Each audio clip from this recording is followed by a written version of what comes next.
Alrighty. Last week you guys made your way into the cathedral halls below the High Hall Cathedral, and you found that a group of survivors has begun to gather here beneath the halls. Ulder Ravenguard and Captain Vorn managed to get some stragglers into the High Hall Cathedral's before or during or after its assault by devils. Below the cathedral, you found a priestess trying to keep the survivors that are currently here calm and hopeful despite the circumstances. And you found out that Ulder Ravenguard had taken the remainder of the fighting men to the Grand Cemetery Chapel, where Ulder Ravenguard hopes to find some kind of artifact that might help with the current situation that you're all in.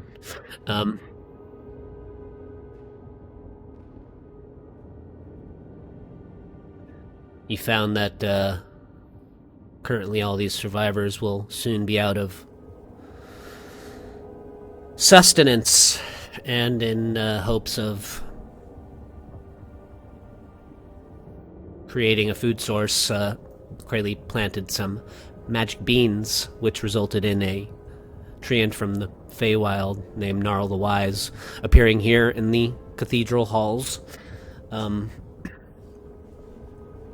And as you were about to leave the High Halls to head to the Grand Cemetery, a demonic emissary appeared to deliver a message, and then attempted to consume you all, burning your souls and sending you to the abyss. But you managed to destroy that demon. Now here in the cathedral halls, one of the founts of holy water has exploded at the appearance of the demon, its arrival. It arrived with a bang, and you can see that in the pool of water there is like a tunnel that is now exposed. That is likely where the demon crawled in from. We're just gonna say that after that combat, you guys took a long rest. You had to just spend some time after the fight, and you guys are level 6 now. Is there anything? Well, that's where we're at, and you guys are welcome to decide now. After your long rest,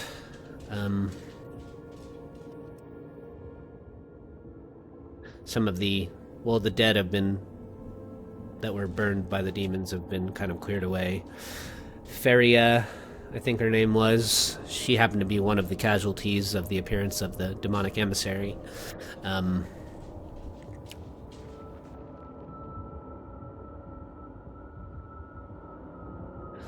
I think the only thing that you really gained from that message is that the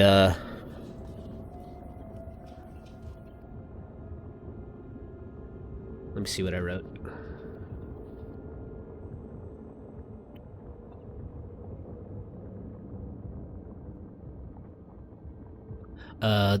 The message that the demon delivered, I can just say it to you guys again.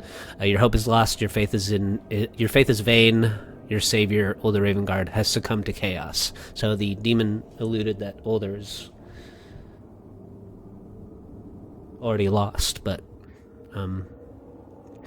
the demon also said that his ward, Born Lightheart, has fallen to one of your own, and your fight against chaos is futile. In the end, you will all be consumed. And You notice that the demon was this pillar of flame, but you could kind of see the skeletal structure within the flames of the demon. It had a large pair of horns and a tall, gangly skeletal structure. Kind of in the shape reminiscent of a minotaur.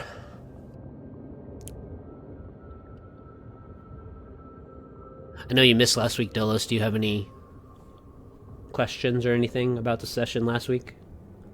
Not really. I will say that Della just starts throwing up. Yeah. Just don't ever mix heats with chronomancy.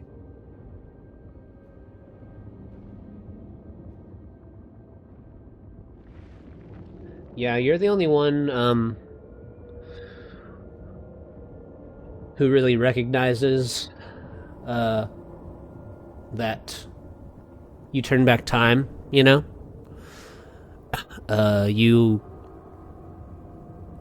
use this latent magical ability that had been locked away inside of you from the distortion of magic that you experienced from Thirstwell's botched teleportation circle. And you still kind of have the lingering memories of Sylvie's battered body lying there dead on the high hall floor amongst the wreckage. Yeah, I think Delos, after finishing his barfing, just wiped his mouth. Like, so, what the fuck are we going to do? Well, I suppose we should try and find Duke Ravenguard, assuming he's still in one piece. But there's something I want to try first, and he will cast Sending.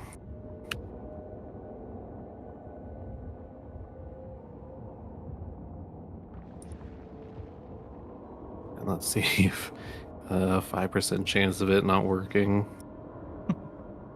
It works, yeah. Good. And he is going to send the sending spell to Liara Porter. It'd help if I spelled stuff correctly. There we go.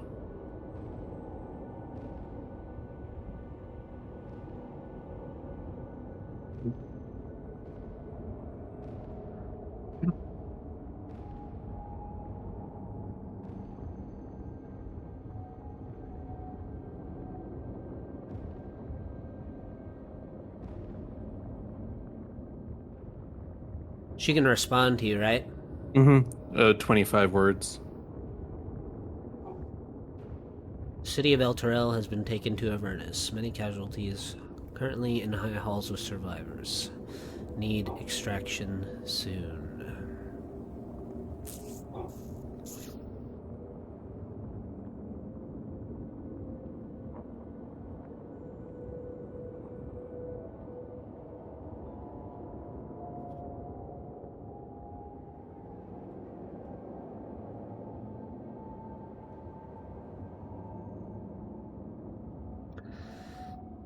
She will send you a message back. I'll think about it while the session moves forward.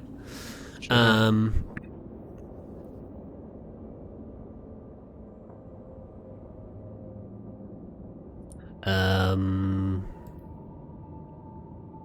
In the meantime, if you guys wish to head to the Grand Cemetery Chapel, you're more than welcome to, if you feel prepared to do so. It is the last known whereabouts of Ulder Ravenguard. You can see on the map of El Terrell here, on the far western portion of the city is the Grand Cemetery. So you'll have to travel through the city a bit.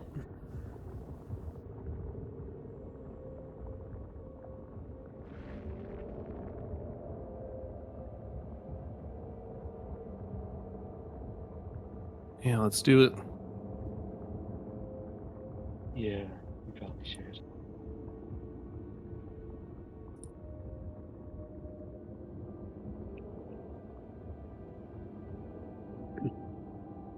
As you make your way out of the high halls, out into El Terrell once again, you can see the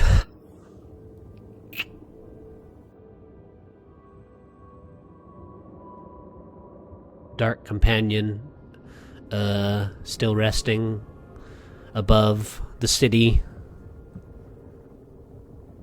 casting streaks of lightning. You notice the sound of battle still raging far below El Terrell, the rattling of chains. You can see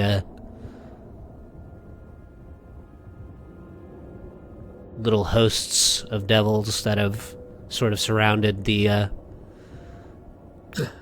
pillars that rise up around El Terrell, to which the city is tethered to, and currently the devils are in these formations protecting the pillars of El Terrell from the assault of the demons, which seem to be just continually changing their tactics. You can actually see now there appear to be these demonic barges also floating down the river Styx towards El Terrell. Seemingly just kind of appearing out of the shadows or the darkness and floating towards the city. You can see little throngs of demons upon these big barges. They're almost like battleships, just these kind of like flat metal barges that are coming out of the darkness, floating towards El Terrell, bringing more hordes of chaos for the devils to battle.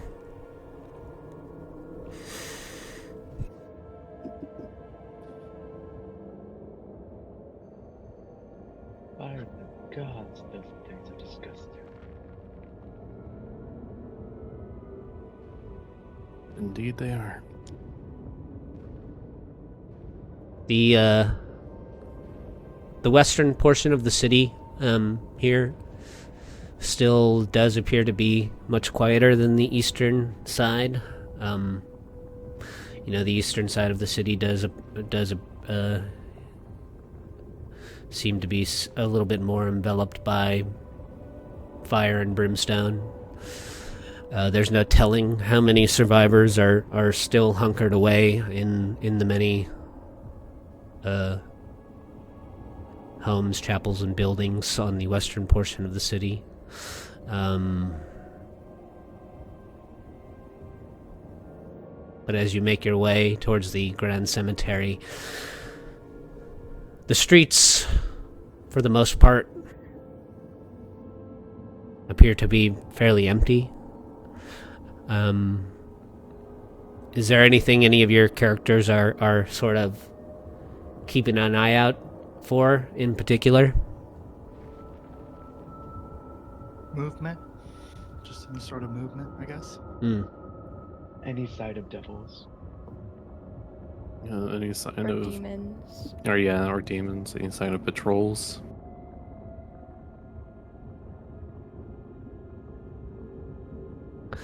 Why don't you guys make some perception checks for me?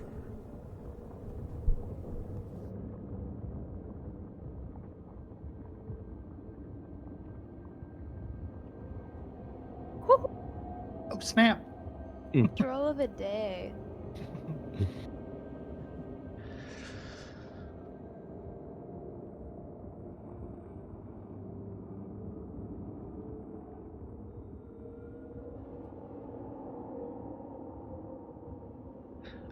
As you get closer to the Grand Cemetery, you do begin to hear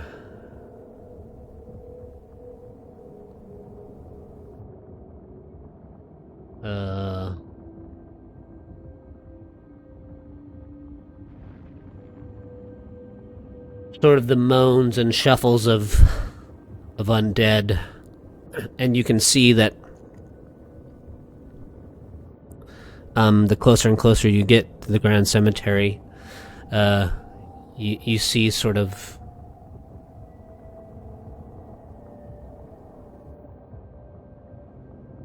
aimlessly wandering undead. These aren't like the fresher little group of undead that spilled out of the house by the chapel you guys fought while entering the high halls, but these seem to be in much further states of decay, like skeletons and zombies that have been risen up from the ground. Among them, you see a much larger undead before you arrive to the cemetery grounds, and it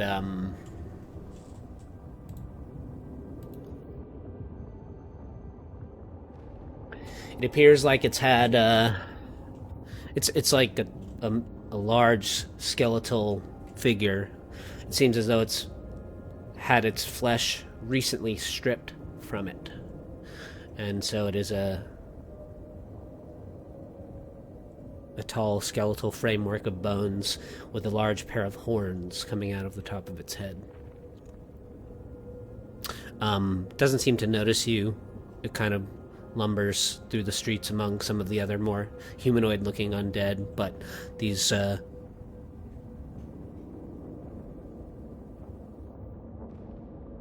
clusters of undead are they don't seem to be moving with any kind of direction or purpose, but the closer and closer you guys get to the cemetery, the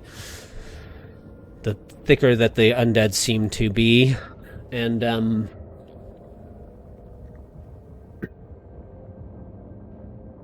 they don't really seem to be paying much attention to you.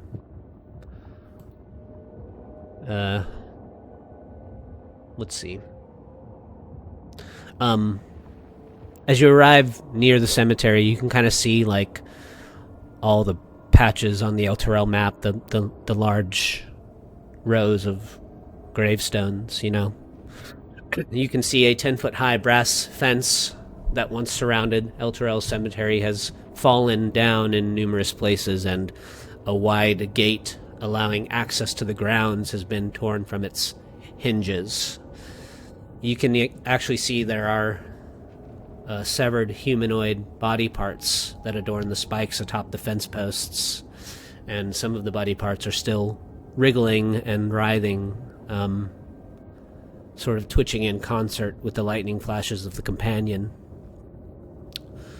You see cracked gravestones and crumbling monuments are scattered across the cemetery grounds, and in the center of the cemetery you see a chapel. Even from here you can tell that it is dedicated to Lathander, Torm, Helm, and Tyr, and the once holy structure there now glows with a fetid purple radiance.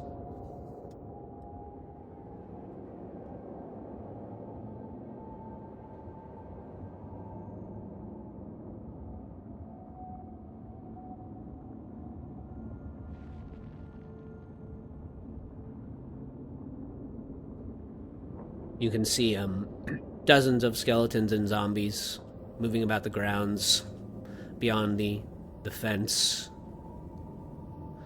you know, wandering aimlessly without direction. They don't really seem like they pose a threat to you, but then you can see as you get actually to the cemetery itself, outside of the chapel dedicated to the gods of light and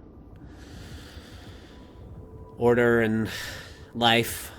A few more of those large horned skeleton figures lurking about the chapel itself. Let me drop you guys onto the map, I guess.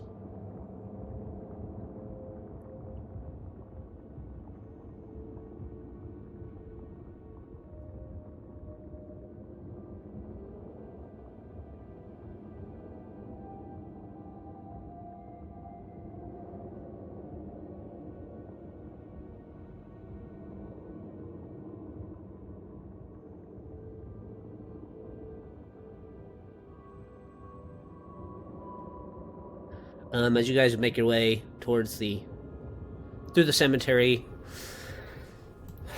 through the grounds, towards the chapel, Lulu quietly says in your ear, Sylvie, all of these poor souls. Things have changed so quickly here. They have. Then I kind of tug on her trunk gently just to get her to keep going so she doesn't have to look at it anymore.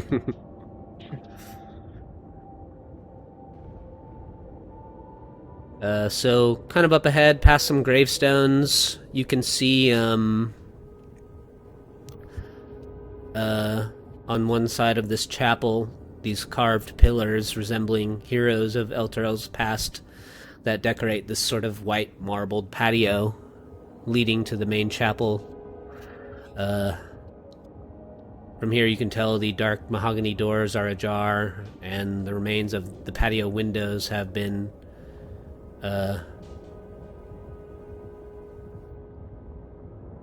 shattered. There's stained glass kind of everywhere. You can see these tall skeletal figures, stripped of flesh, lumbering about.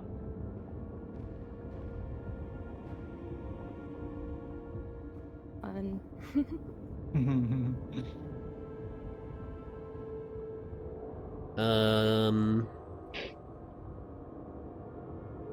Let's see.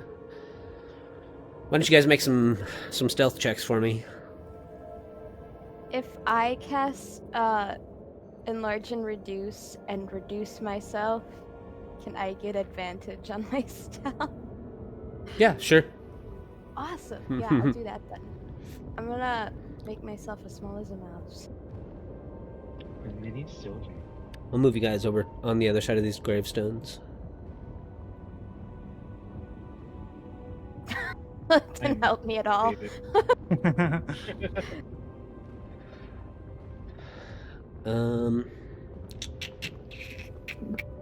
It's kind of 50-50 there. Maybe I'll make one for Lulu with disadvantage as well because of her intrinsic radiant glow.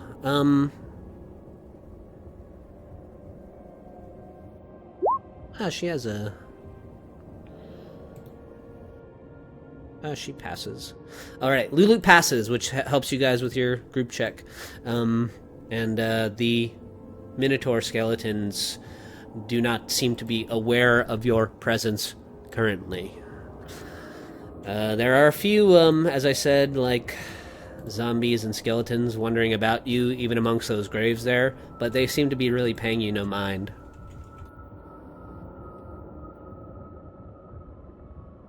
But I'll drop a few anyways.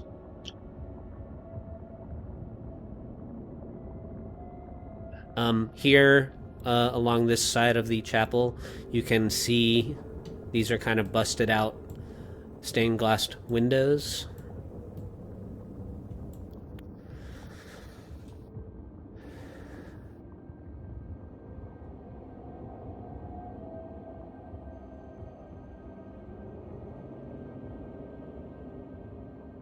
Are they low enough to where I can just jump through one?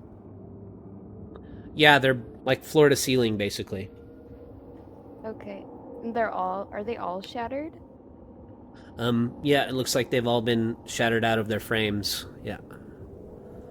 Alright, I'm gonna walk through one. Okay, yeah. Can Dolos try and stop her? Sure. You can try. Dolos try and stop her? Yeah, yeah. Sylvie, stop. Don't be stupid. Okay. Sylvie, Just stop right before the window. Sylvie, you can't rush into things like that. Especially with 3 big fucking skeletons right over there. We have to have some sort of plan before you start getting into trouble and almost die again. Okay? Mavathor, you make your way up to the building as well.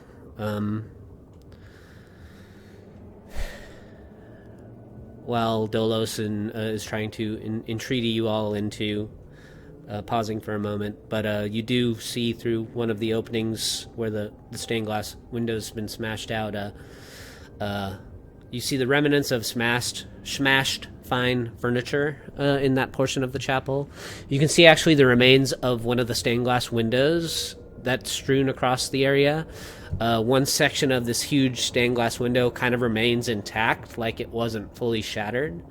Enough so intact that its subject can still be made out. You see the window once sort of betrayed Lathander standing amid a bunch of fallen soldiers holding his hands aloft as the spirits of the dead are kind of rising to stand at his sides. You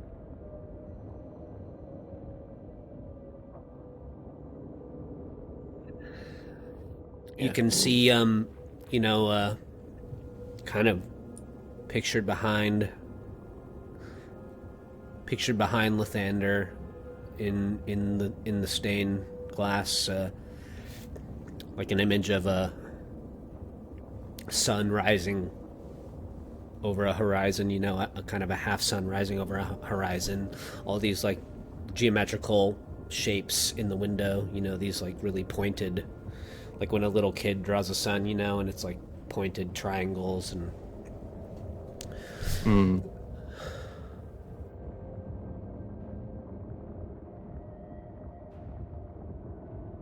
does anybody have Captain Lightheart's holy symbol?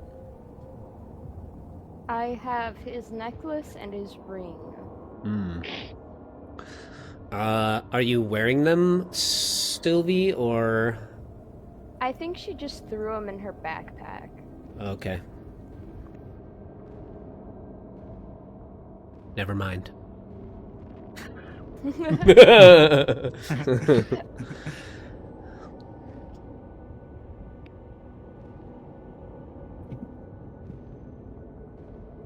Yeah, Mavathor will say as much as we should take a careful approach, we should probably try and hurry up.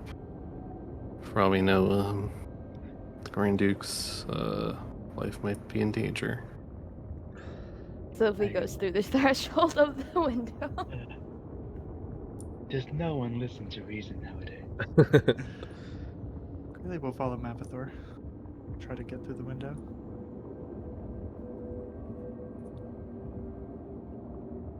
Lulu says, as you guys enter,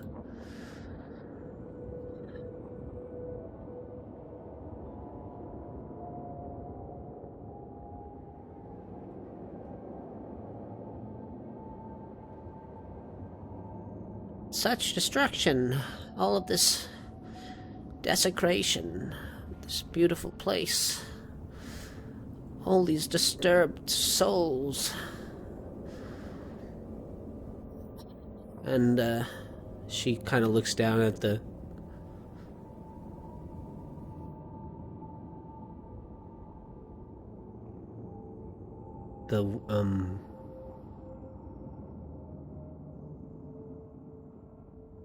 stained glass still kind of intact. She says,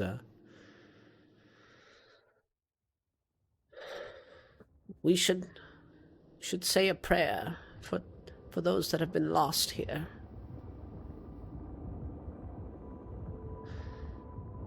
She sees like the image of Lathander and the half-risen sun.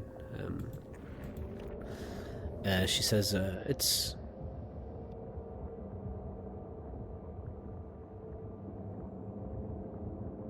what Captain Lightheart would have done. That's, that image, that's the symbol he wore, wasn't it? Sylvie is gonna take out the necklace and see if it, necklace and the ring, and see if there's, a similar, I don't know, picture or, symbol on it. Yeah, Captain Lightheart's, holy symbol that he wore around his neck was the half-son of Lathander, the half-rising son of Lathander, the Morning Lord. When you pull it out of your backpack, the Captain Lightheart's holy symbol is glowing with this faint white light.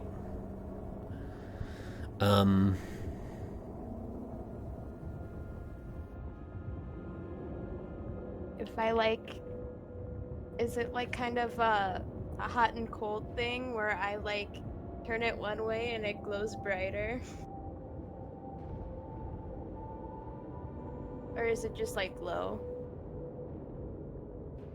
You could make a religion check. Okay.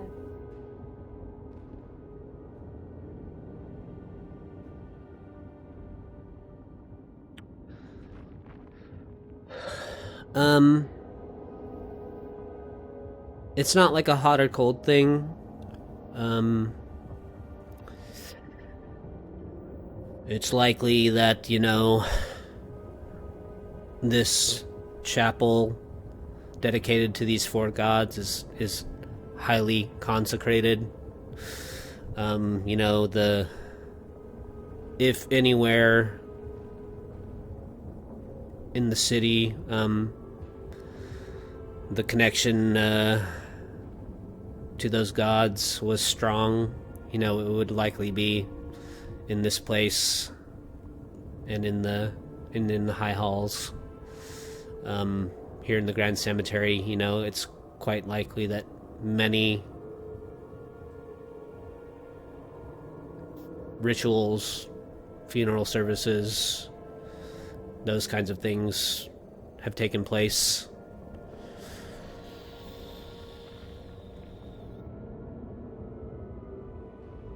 So likely before Elturel's transition into Avernus, the connection to the gods here was probably quite strong.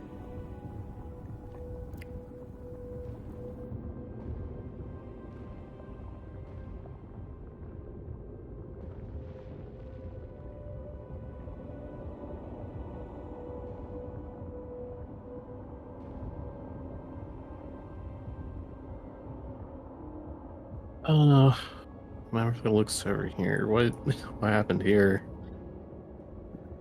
You can see through another shadowed window frame, the path around the other side of the chapel has been sundered by a deep hole in the ground, and there is a putrid mist, a haze that's spilling out of the hole that sort of blocks any sense of how deep it might be. You can make an investigation check, Mavathor. Okay. I kind of forgot that was over there, even though I spruced it up a little bit with that green energy. I don't know what it is.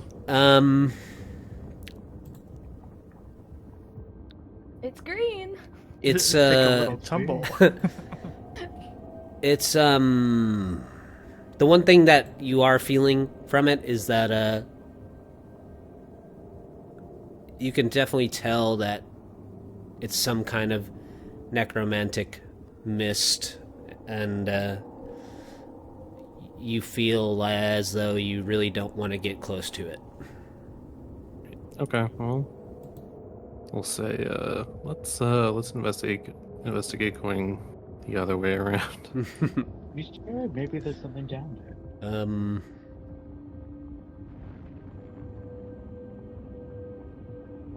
Follow their lead.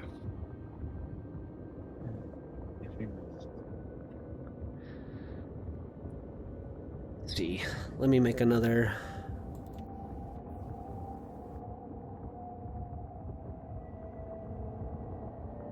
Oh, passive perception 9. So you guys are still kind of good on your. Okay, so you come around the corner. These are little curtains here too.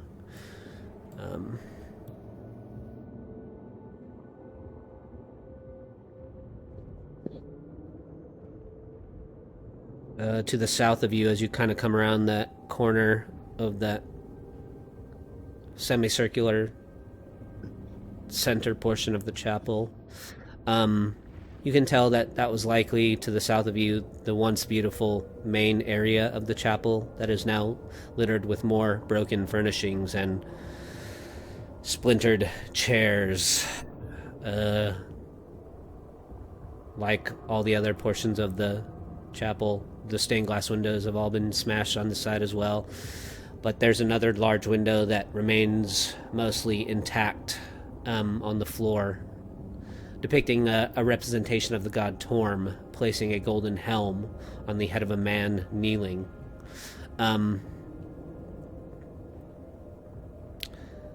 You can see, as you round the corner, sort of the backside of another one of those large horned skeletal creatures with their flesh stripped away. You can still see sort of parts of muscle in places still kind of hanging off the bones. Can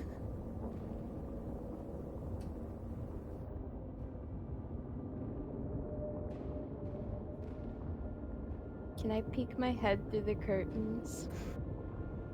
Yeah. Okay. Please. I am begging of you. I'm small. I'll do it stealthily. Yeah, make another stealth check for this one. Okay.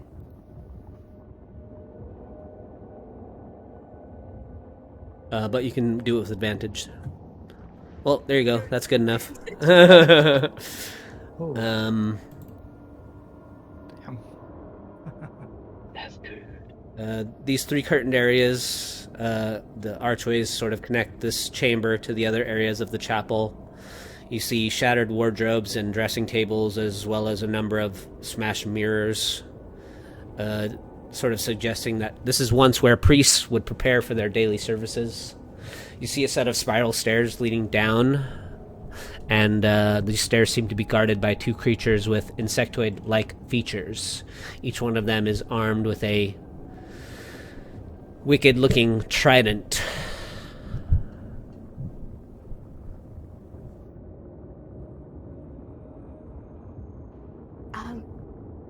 I found some stairs, but there are these weird insect things guarding it. We're probably gonna have to fight them. If we fight them, what draw the. Probably. Oh. Well, so I think we should get back here. What do you get hurt?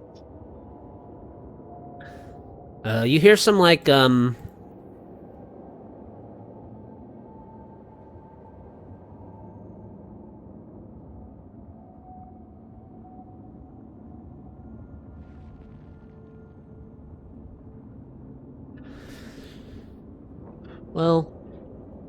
make some perception checks again.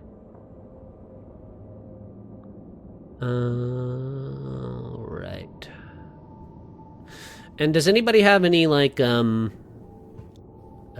none of you guys are paladins, but does anybody have any, passive, active sensor for demons, devils, undead? Okay. Nope. Nope. I think so.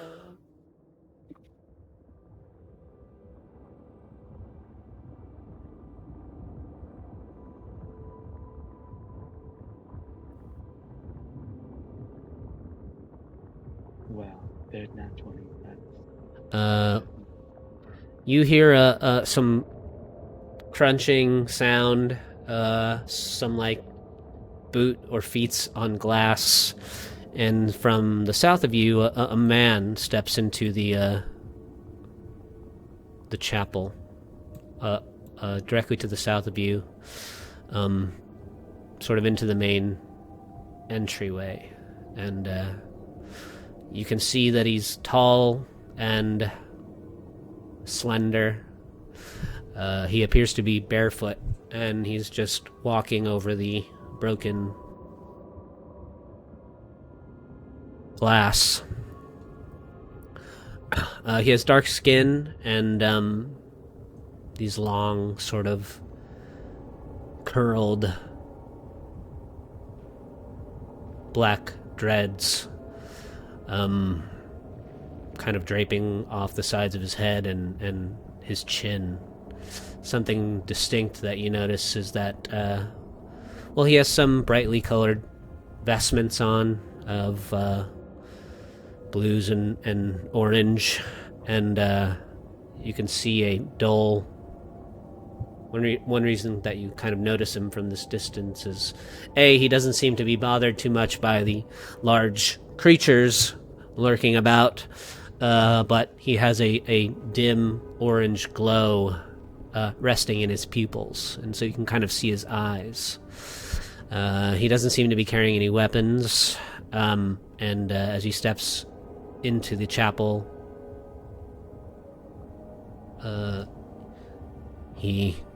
you hear his voice call out. It's kind of deep and raspy, but it resonates through the cemetery chapel, and he says, Who's lurking about in the darkness?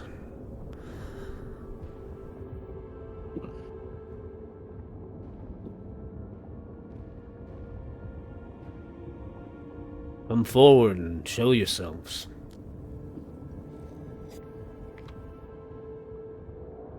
And oh,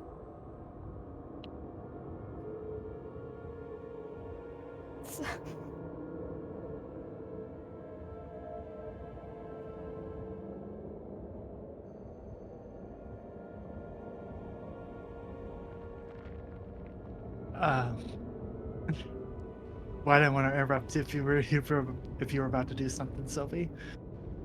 The only thing I was gonna say was, hi, we're friends. We don't want to cause any trouble. We're just looking for our other friend. Hmm.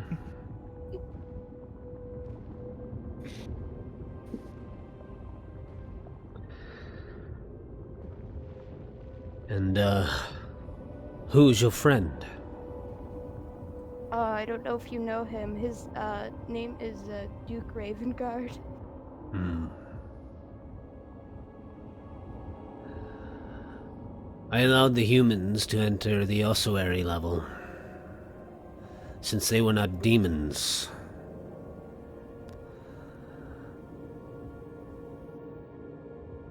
But now demons flow from below us. I can only assume they were in league with them.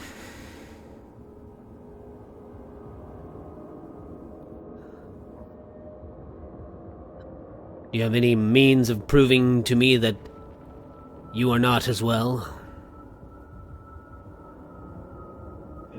I mean, I'm an elf, but I know that's not gonna help much. I show him the Lockhart's like ring and like the necklace, and I'm like, you know Lightheart? He was a friend of ours too. He died. Honestly, we're just trying to get back to our friend.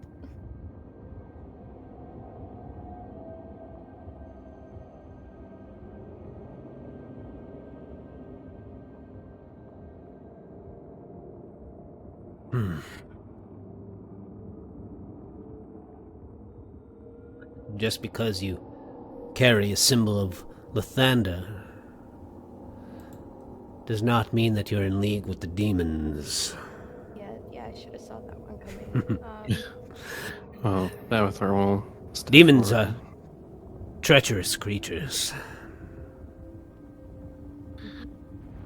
And he says, if you know the holy symbol on the shield, then you must know that I oppose the demons at every chance I get, and I'll show the symbol of Asmodeus.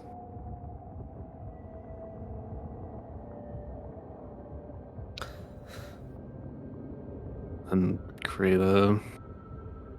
Yeah, I'll just do a minor, like, guidance cantrip on someone just to show that he can cast spells through it, to show that Asmodeus is his patron.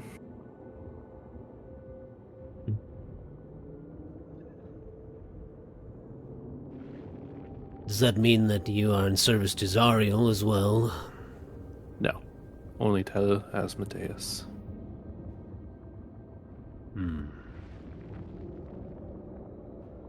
I bring Lulu over. I'm like, she's our friend too. Sylvie, have you ever been told not to talk to strangers?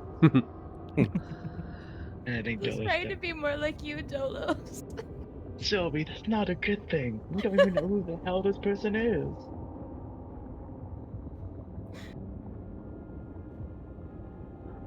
You travel with a Holyphant.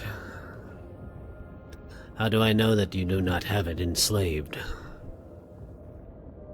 I mean, she pretty much goes wherever she wants. I mean, but like, you know, sometimes she gets lost, so we have to like kind of be like, hey, we're here, and then she like comes willingly. So.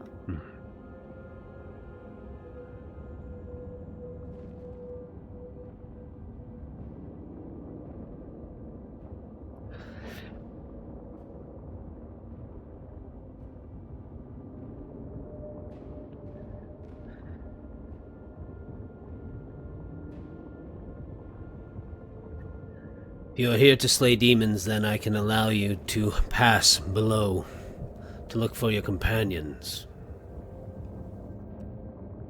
Thank you. But Who are you, anyways? my name is Gideon. Just Gideon? Gideon Lightward. I am a priest of Lathander, and I serve Elturel.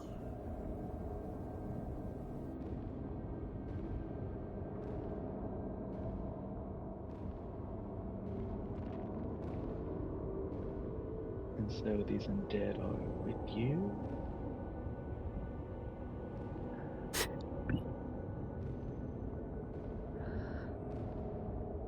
He says, I'm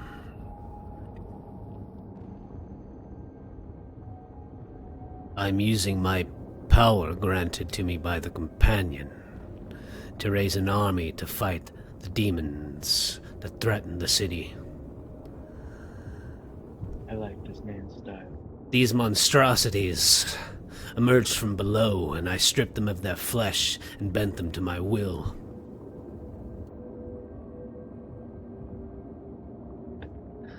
If you betray your word to me, I will do the same to you.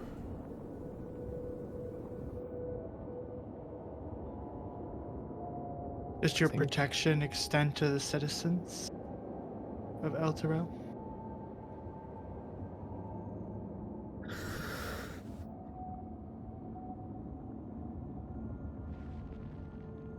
Of course. I swore the creed resolute as everyone who is a citizen of Elturel has. We are all bound together in service of Elturel and Elturgard. And now, in its moment of darkness, we must serve it faithfully.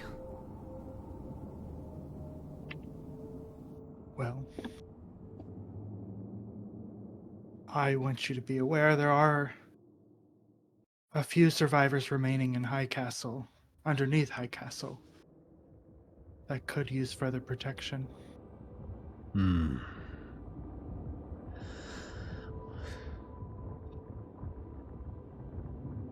Well, now my purpose is to stem the flow of demons from the ossuary below.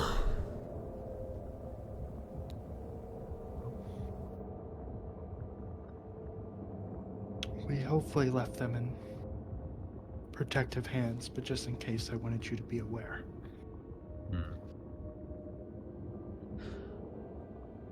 Do you know who is stewarding over them now? His name is Gnarled. Gnarled the Wise. A name unfamiliar to me. Pretty chill, he's a tree. Yeah, He's a chill just got guy. here. I don't need an explanation to that. I can't remember. Did who die? Did Gnarl die? Or No. do you No. have- No, he's good. Okay. I couldn't remember. Okay. Yeah, he got here by unconventional means. And may be here for a while. Yeah, He's for chill. the foreseeable future, or until someone can plane shift us.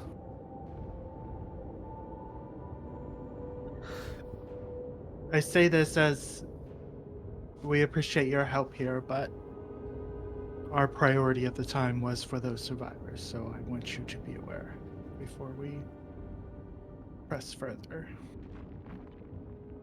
Gideon raises an eyebrow at you, Mavathor, and he says, none of you are citizens of El Turel. None of you swore the creed. You plan to abandon the city in its time of greatest need. Pretty much. I'll shoot a look at Tolis and say, no, we weren't planning to leave. We were going to see what we could do first and see if maybe there was a way we could bring the city back to the prime material plane.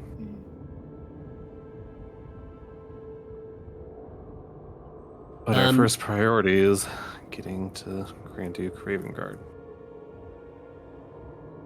Make a persuasion check. Gideon Lightward doesn't like that you want to plane shift away. I'll just... Can I try my new ability to possibly give him something to help my You can make an insight check as well. my tails? Sorry, Sylvie, what's that? My Tales from Beyond feat. I might be able to give him something that could help with his role. You want to tell him a tale? Yeah, really quick. You can tell him a tale. And Okay. So. And then, oh, well, I gotta see what the tale is. I have to roll one of my die. You could tell him of Lighthearts. Okay. Okay, this is the tale of the runaway. And then I tell him about a runaway. Very sad story about a runaway who died because these are from spirits. But the target can immediately use its reaction to teleport up to 30 feet in an unoccupied space it can see. When the target teleports, it can choose a number of creatures within 30 feet of it up to your charisma modifier to immediately use the same reaction. So I'm giving this ability to Mavathor. Sorry, I wish it was Right, more I was- helpful than that. I was like, I don't know what this is, where this is going, but okay. it's very sad, Sylvie. Yeah. Sorry, I probably should have told a different tale. Oh my god, the nat ones. Can Delos help Mavathor with this persuasion check? How do you help? Actually, he can't. Yeah. That's He'll let him. He can't. the sad story give him advantage. So as you can see, this is why we're here to help. We don't want them to end up like this guy who ran away and died. I'm pretty sure they're gonna die eventually. Gideon says, They're gonna. We're in hell. Gideon says, in this dark hour, in this darkest hour of El Terrell, even its dead have risen to serve. I don't feel that your resolution is in alignment with ours. If you cannot serve El Terrell faithfully alive, you will do it dead under my command. Why don't you select your tokens and roll initiative? No. It was gonna happen. Well, if Mavathor could have rolled a 12, you guys would be alright, but... Oh, here's my good rolls. Okay. Look, as the Dungeon Master, I've made promises to make you guys fight more NPCs than Mavathor's other Dungeon Master, and I like to follow through on my promises.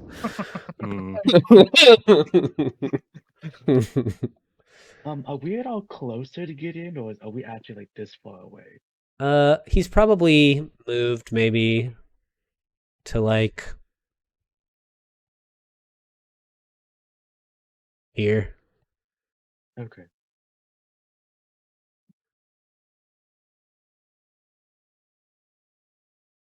Yeah, I don't know. Man, this is just like my Dark Urge run in Baldur's Gate 3. Just kill everything.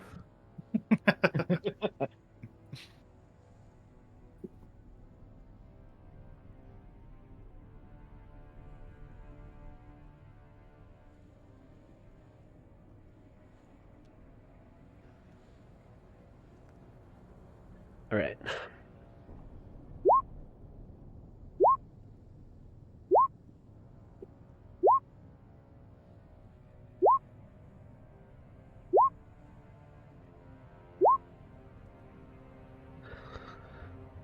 There are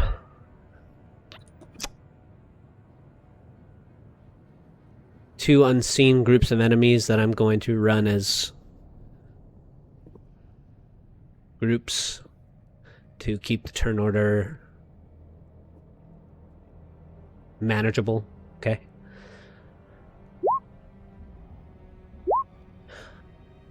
And,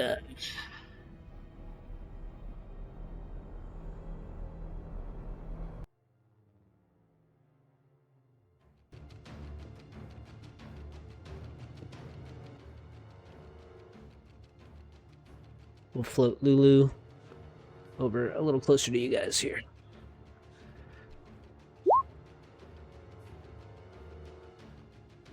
Oh yeah, I forgot this guy. Did I? Yeah.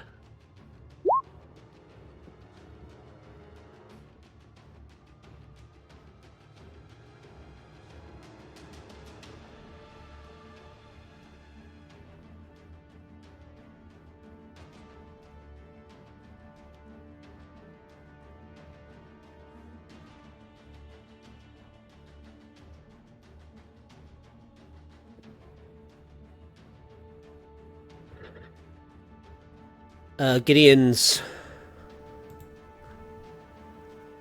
the faint orange always flares up a little brighter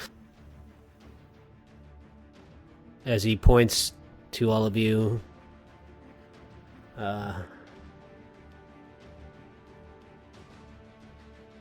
There's a couple of rumbling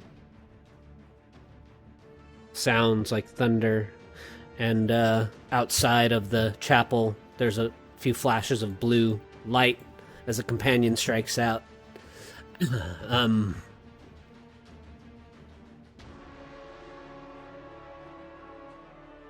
Gideon says, if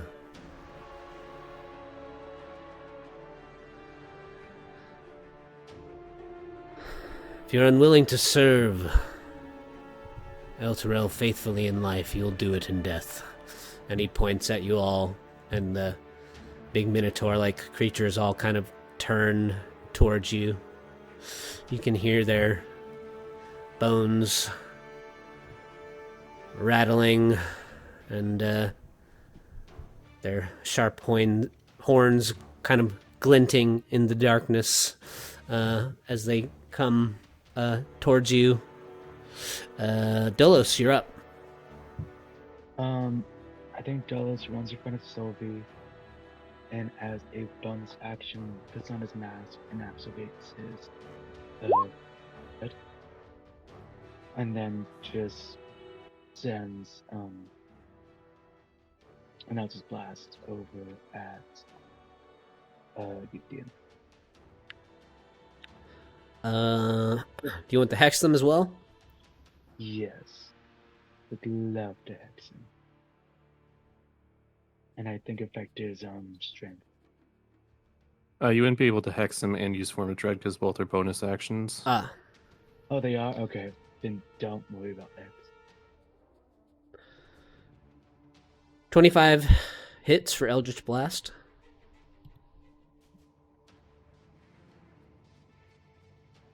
Can't you do 2 of those? Can I? I thought it was only 1.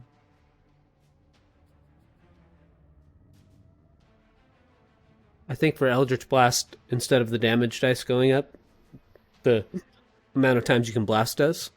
You're right. I see that now. You're right. All right. You send out 2 Eldritch Blasts. And,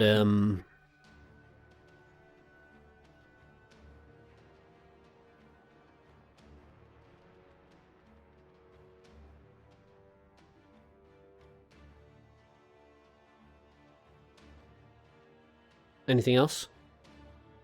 Nope, that's it. Okay. Krayley, you're up. Okay. Krayley will loose. Well, before Krayley looses an arrow, Krayley's gonna kind of shout at Gideon. Please, just give us another chance to talk. This is not a fight I think either of us want to get into. And I won't activate the bow, but I will loose an arrow at him and attempt to hit him for my first attack. Okay. 2. 14 hits. Okay. And then I would like to use an arcane shot on that. And I want to try to banish him. So let me double check here. It is a Charisma DC 14 save. Mission to the Fae.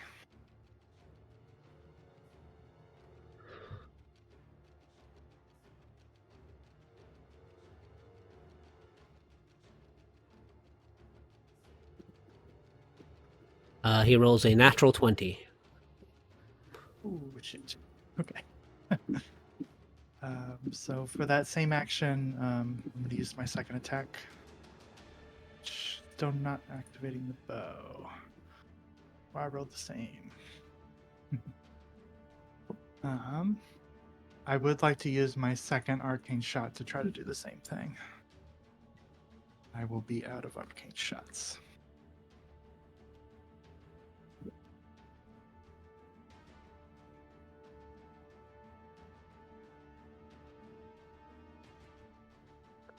Uh, 13 hits. He has to roll again. Yep. Yeah. DC 14. 19. Okay. That is my turn.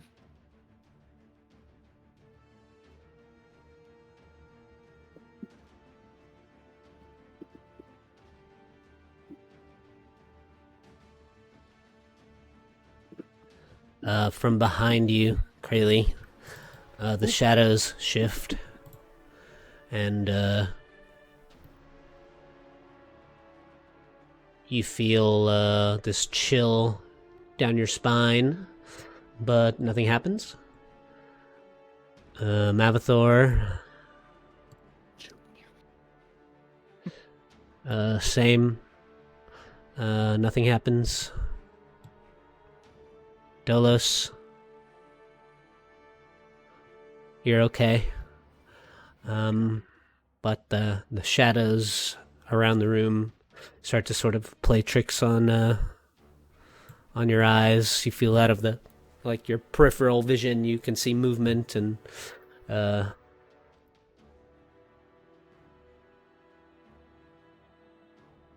then through the curtain, one of those bug-eyed devils appears. Whoops. He looks at it and goes, "Oh, you're disgusting." Oh my god, what if they came to help?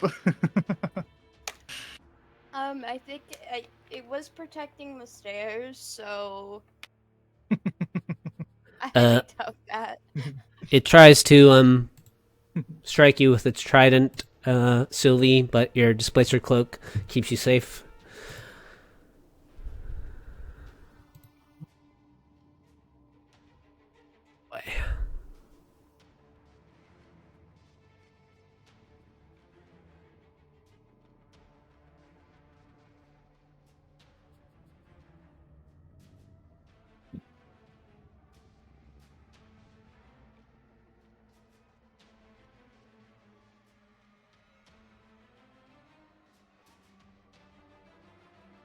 You can hear the hooves pounding on the floor,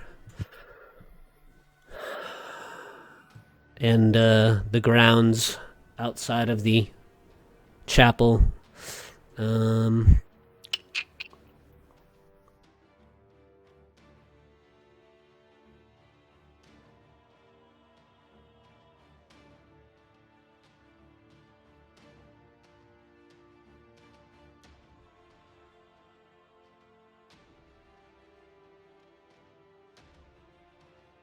One of the Minotaurs bursts through those doors there.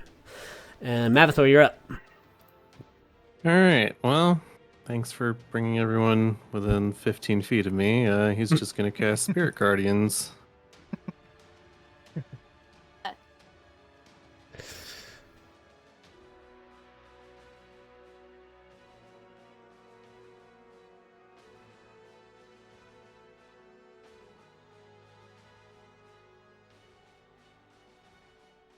Everything in the radius needs to make a DC 15 Wisdom save or take 12 points of radiant damage.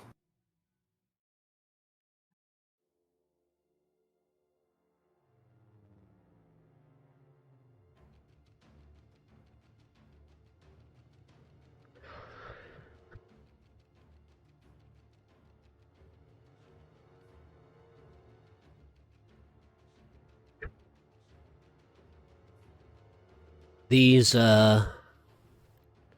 shifting shadows. That one's close enough.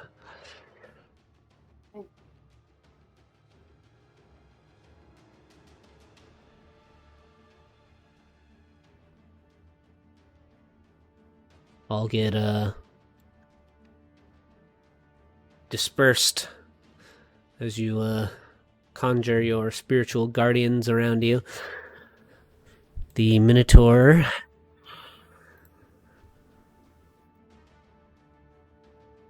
takes 12 radiant damage.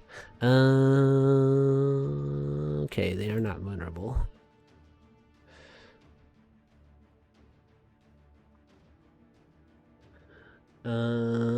This guy outside the walls as well. And, oh yeah, the Mezoloth is there.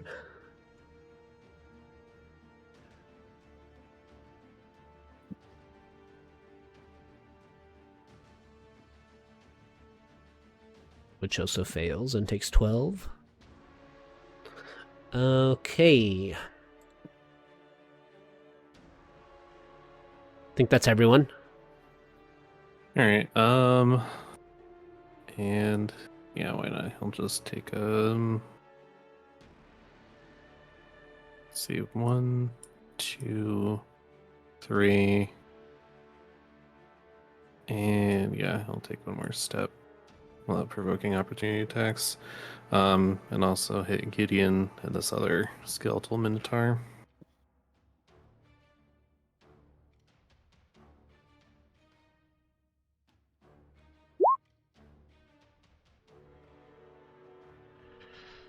They still, I can't remember, they still take half if they pass.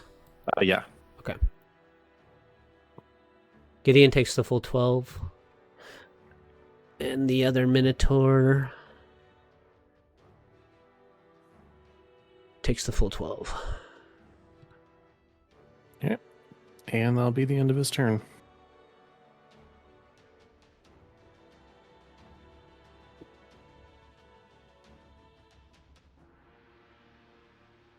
Okay.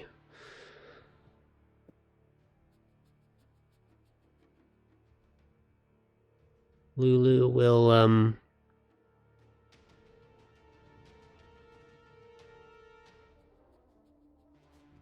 grow a little brighter as little showers of sparkles drip down over your head, Sylvie, and your head, Krayley, and your head, Dolos, as she casts Bless on you three. And Sylvie, you're up. All right. Very excited about this one. I'm gonna use Shatter.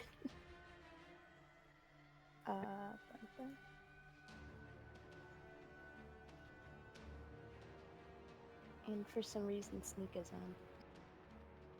on. And then I'm gonna do it. Make right here, so I can get both of these guys. Okay. So they have to make con a saves. Yeah. Con saves, yeah. Yeah. And if they succeed, they take half damage. They both fail.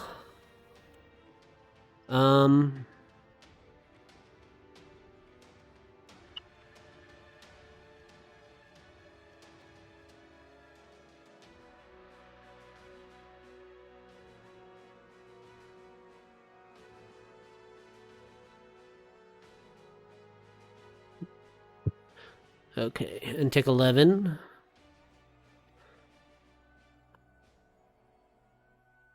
There's a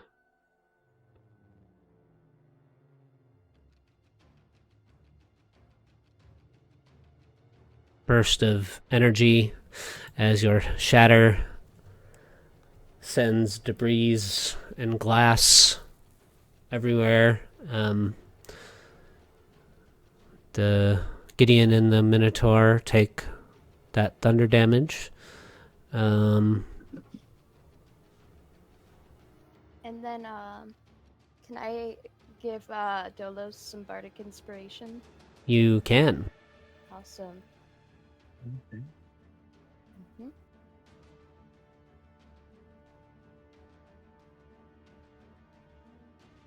Anything else? No, I'm just gonna stay here. Okay.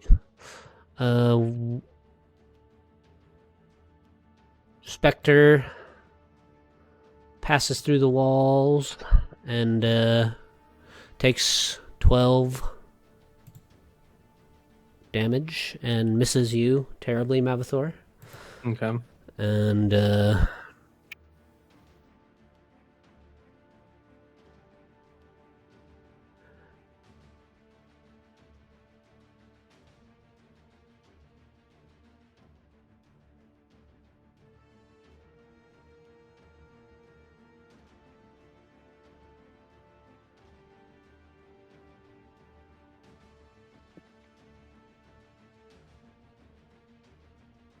couple of Minotaurs charge around.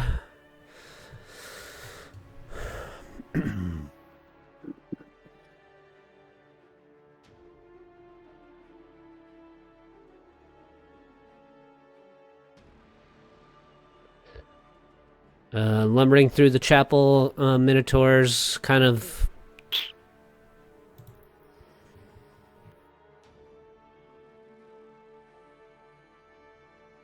guess he'll go through the curtain here. Oh, that one that started its turn in the Spirit Guardians needs to make another save. Oh yeah. They'll take 12.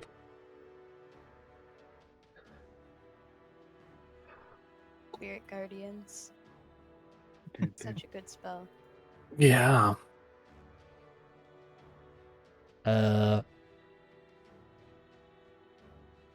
Minotaur ravages its way through one of the openings in the busted out windows here behind Lulu.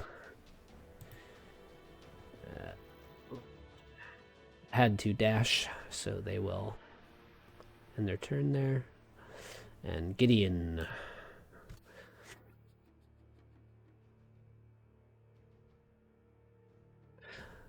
He makes eye contact with you, Mavathor. I need you to make a con save. Okay. Woo!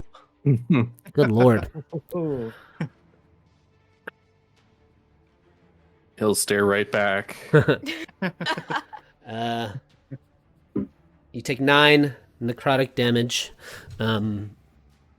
as Gideon uses his withering gaze on you.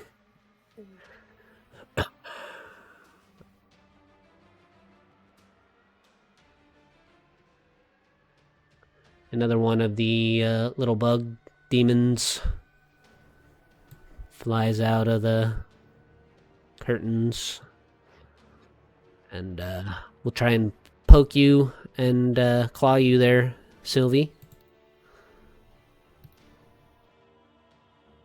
Still having your Displacer Cloak active.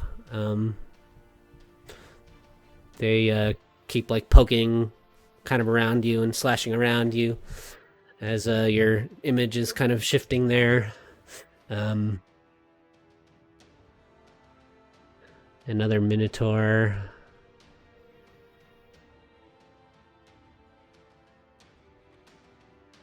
Will burst in.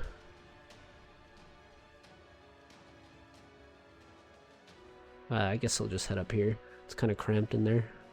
They'll dash and burst in up here next round. And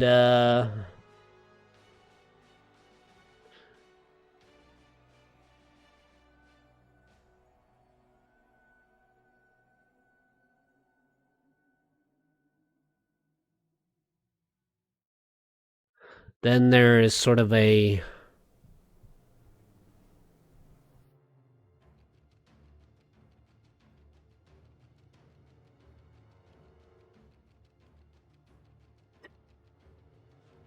blanket of darkness. That sort of begins to spill out through the curtains and kind of envelop around you all. And there is this cacophony of sound that erupts from the chamber beside you all. And you can hear the sound of creatures rushing up the stairs. You see Gideon's head snap to one side, and his eyes flare up, and he says, "Demons, you want to prove you're on my side? And then help me fight them." And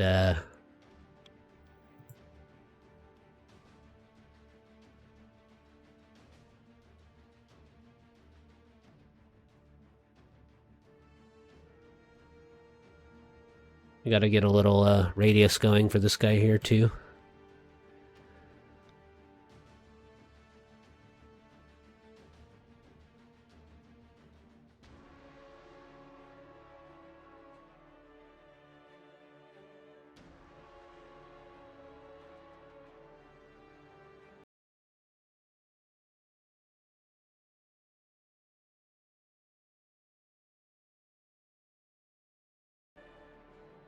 Oh, that's fun. Oh my.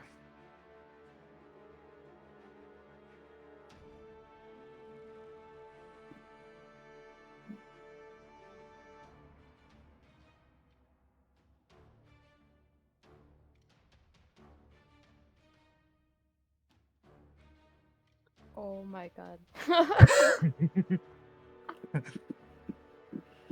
Nice. Not floating text.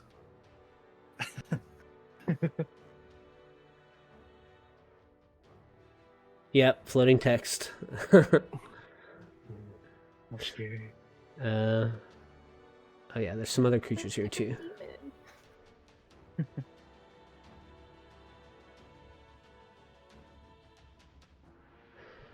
I'll just take the dynamic lighting off this map at this point, because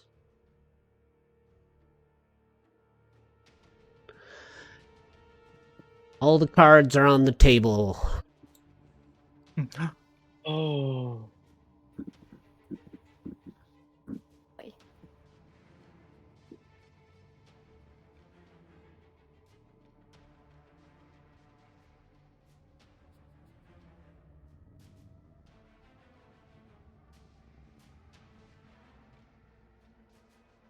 All right, so those of you enveloped in the sort of shadowy circle there, it just becomes blanketed in darkness around you.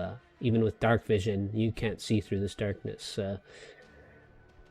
Lulu's intrinsic glow gets kind of dimmed, and you all begin to hear this demonic cackling, screams, laughter can be heard within this sphere of this entity that has arrived from below. If you start your turn within the gray circle, you must make a DC 14 wisdom save or take some psychic damage on a failed save. Let me just reorient the turn order here at the top of the round. Dolos, make a DC 14 wisdom save. Yes. And quick question. Would Devil's Sight allow me this? This is not dog vision, so Yeah, I would see you can still see normally. Okay. Or, you know, normally is subjective, but yes, you can see. Okay. You won't be rolling at disadvantage. Okay. Nice. Love to hear it. You do take 12 psychic damage, though. Oh. Okay. That's fun. But since Dolos can see, he is going to bonus action hex the demon, affecting its strength. The floating text box. Floating. And then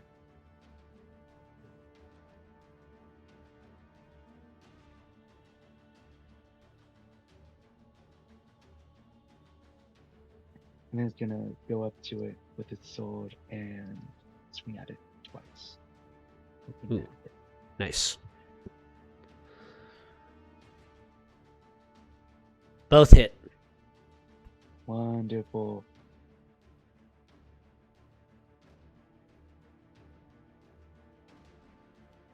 Okay, 15 total, plus you want to roll the necrotic damage?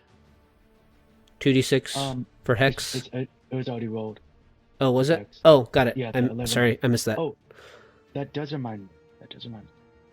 I do get a new feature called Grave Touch. It says, in addition, once during each of your turns, when you hit a creature when attacking with damage, you can replace the damage type with necrotic. And while you're using the form of dread, you can roll one additional damage die.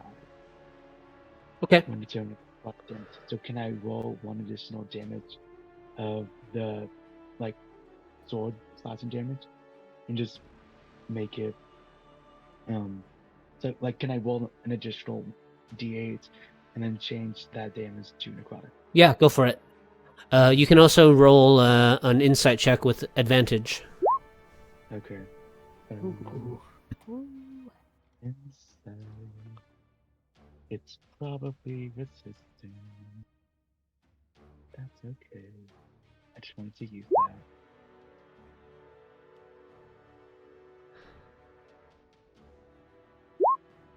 Your connection to Undeath lets you know that this particular demon has resistance to necrotic damage. Oh, fun. Of course. Okay. Now So that yeah, you've that's- now that you've done some to it. So let me just make sure that I calculate this damage correctly. I'll just go Minus. and yell, but be like, don't use necrotic.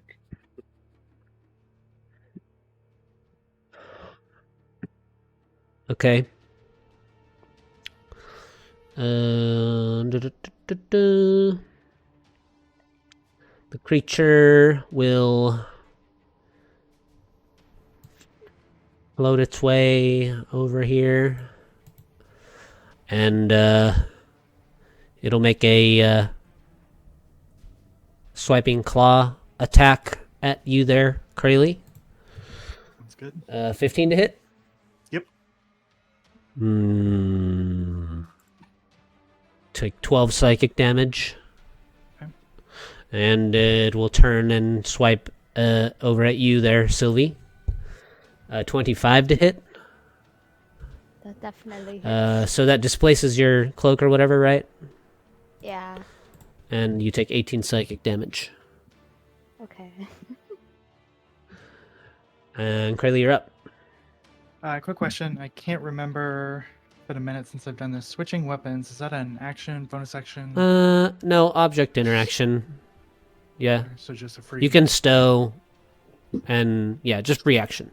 But Reaction, okay. do make a DC 14. What was it? Yes. Con save for me. Wisdom. I better write that. Or was it wisdom? Combat of DC 14 wisdom save. Yeah, let me just write that. Okay. DC 14 whiz. The battlefield effect currently going on, Perfect. and I gotta remember that they need to make concentration checks if they get hit. For that. Okay. So you do save, but you still take half damage. Did it succeed in concentration?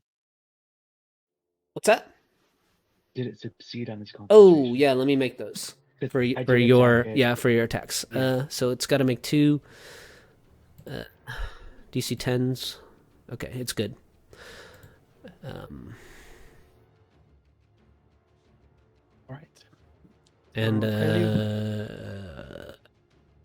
Sorry. half of 18, 9. Yep. Yeah. And took that down. Now 45. And then Kralia will swap to the Flame Tongue. And then, as a bonus action, pronounce Trogo to activate the weapon. And then, in terms of magical versus non magical light, I know with this one it sheds bright light within a 40-foot radius and dim light additional 40. So, if that would have any effect here.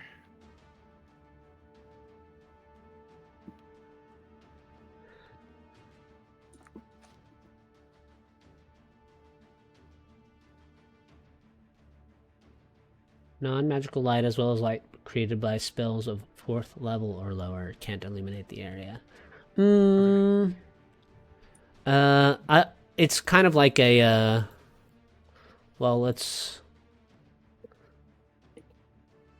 I think the light from Flame Tongue. Let's just double check real quick. Sheds bright Yeah. light in a 4-foot radius and dim light for an additional 10. I'm going to say that it will cancel it out. So you guys will no longer be taking or making attacks at disadvantage. Okay. Yeah, and we'll we're just gonna get all the radiuses going here. Okay, sounds good. Yeah. What is it? 40 foot? Yes, 40 foot bright, right? Yep.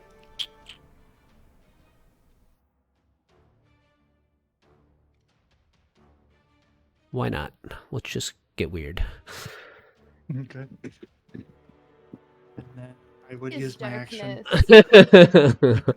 to make 2 attacks on the demon that just attacked me. Let me do that real quick. Make sure everything's right. I got blessed though, so and boom. Both hit. Okay. And I'll make con saves real quick for their little radius thingy. Okay.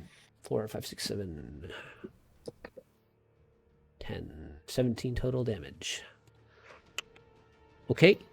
You pull out Flame Tongue and illuminate the area, sort of dispersing some of the darkness, making it capable for you all to sort of see once again. The light of Flame Tongue sort of filling the area around you all with its glow. As you strike the creature twice, those demonic cackling and screams all kind of ring in your guys' ears. And anything else that you want to do? No, but I guess for a little flavor, I like to imagine the flame is kind of like a white or gray, so like the light it gives off kind of gives things like a black and white instead of like giving actual color. So Cool.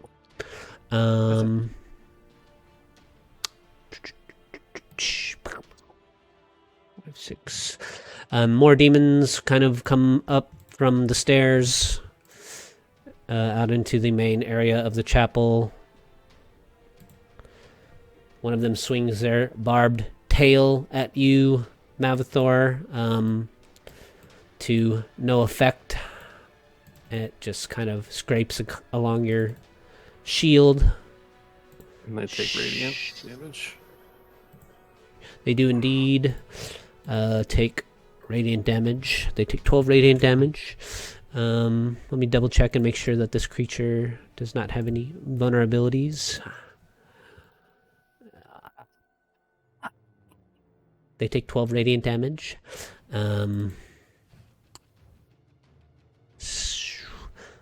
Skeleton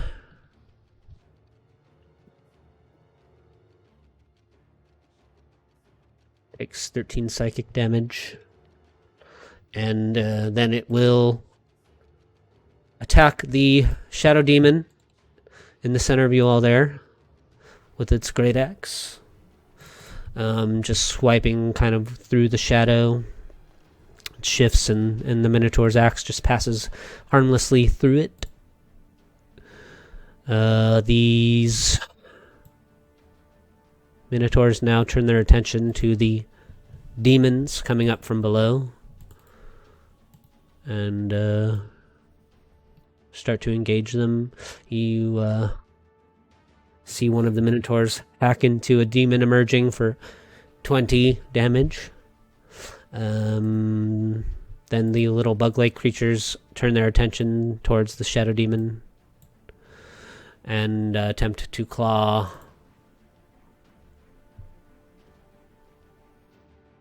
And trident their eternally sworn enemy. The demon will make a couple of con saves to maintain their concentration. oh, snap.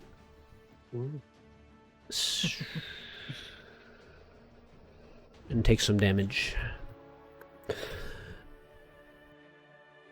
Some minions spill up all together.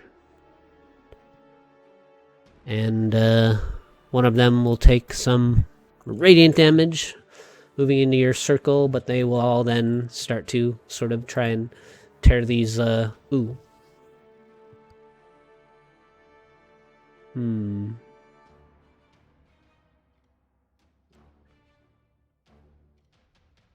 Yeah. They'll start to try and tear these big skeleton minotaurs apart. None of them doing very well. Whoops. Pulling at their bones and trying to rip them to pieces. Mavathor, you can reroll your spiritual guardians and make a DC 14 wisdom save. Oh, darn. Not a lot of damage, but wisdom save.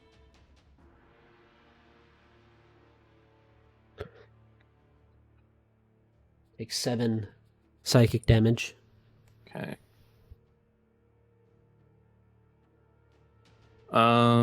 He will. Yeah, why not? He'll move here and. Do you have to make concentration checks as well?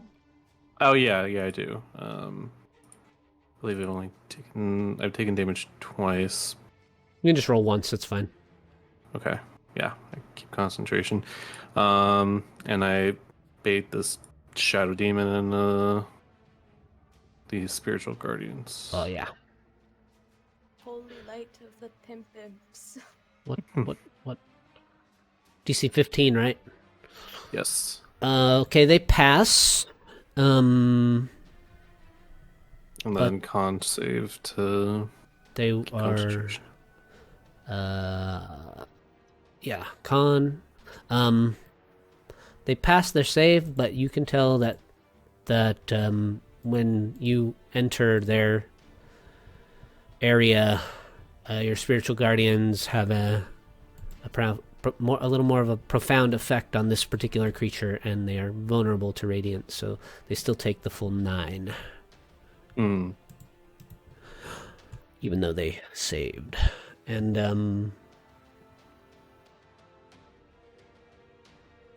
then Lulu will Oh, I didn't even take my turn. Yeah, I my just bad. moved. No, yeah, my bad. That's my bad. Yeah. It's okay. Yeah. Let's see here. Wouldn't that drop their concentration on the shadow aura? Because they rolled below a 10. Yes. Yeah. Okay. Bye-bye. Bye-bye, Shadow Aura.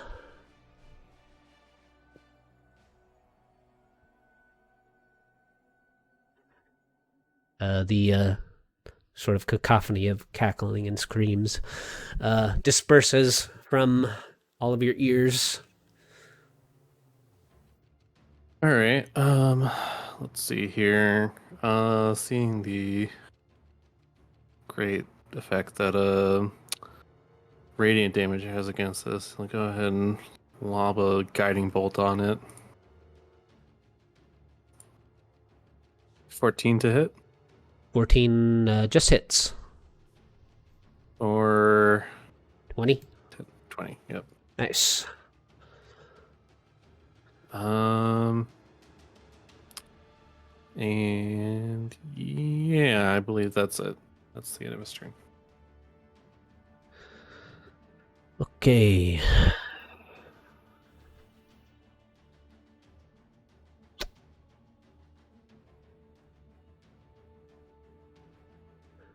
Lulu will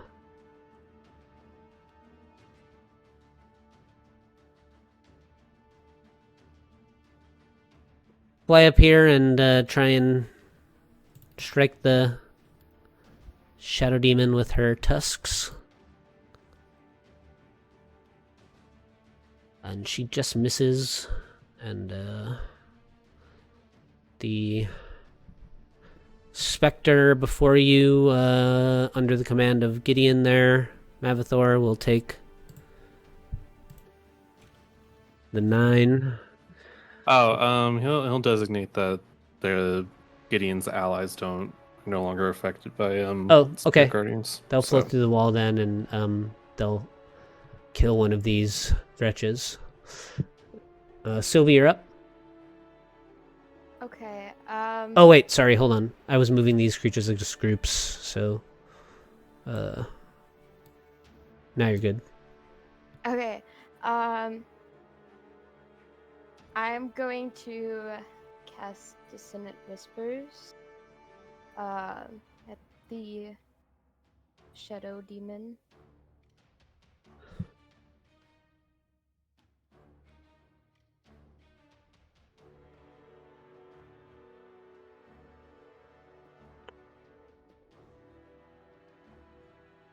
Do they take any damage if they pass half or no? Let me double check. Yeah, half. Okay. Yeah. They still take the psychic damage. And then I am going to disengage as a bonus action, and I'm gonna move over here.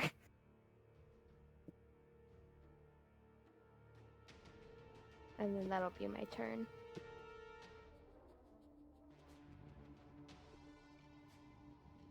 Mhm.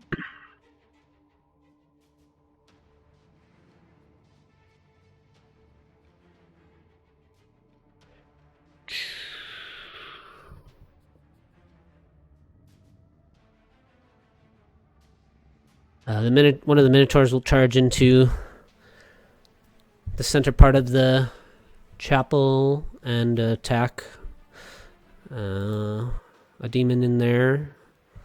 These other ones will contend with some of the demons still emerging from the lower level. As they swing their great axes, you can hear them in the other room, sort of embroiled in combat with the demons flowing up.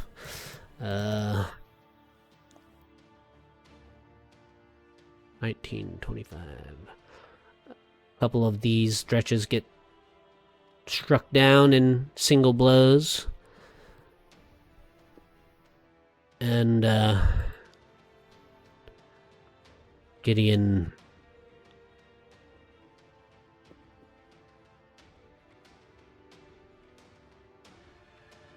turns his gaze towards the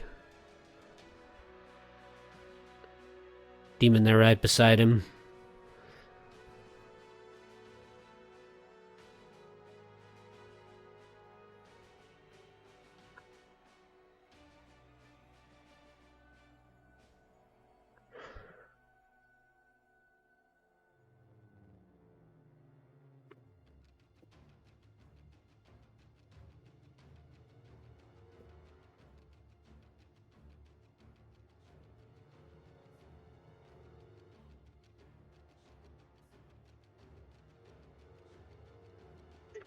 The little Mezalos will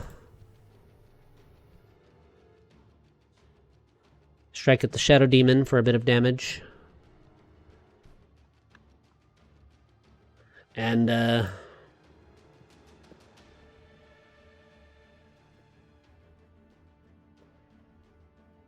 NPCs fight each other. And Dulles, you're up. Great. I think Delos steps in front of Sylvie, holds out his palm, and you see this little like white and black energy begin to grow as he attempts to shoot two Eldritch Blast at the Shadow Demon.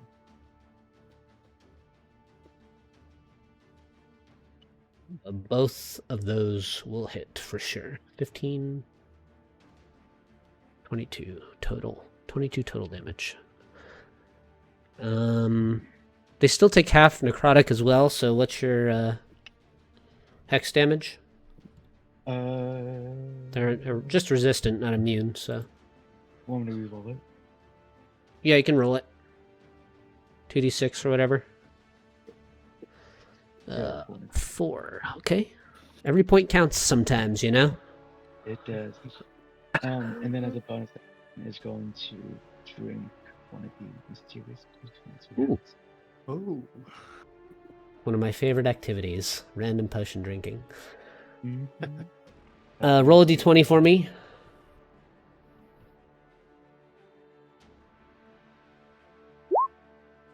13. I hope it does something good.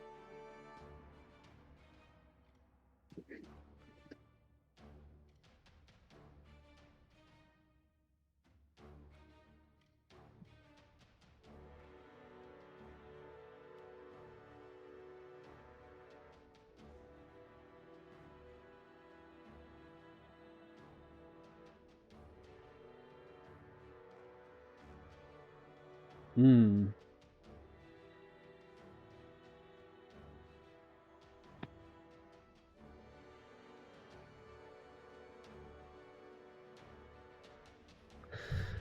Dolus, you have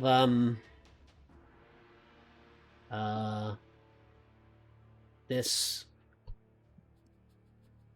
flash of visions pass before your eyes, or mind happens kind of quick at once, and in one of them you are standing above Zariel's dead body, holding a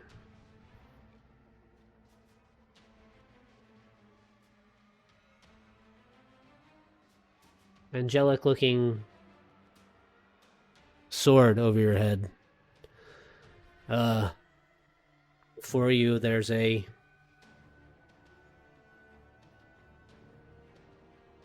contingent of devils bowing down to you. And then a wreathed flaming halo sort of appears above your head. And you see yourself as the ruler of Avernus. Wow, these potions really are mysterious.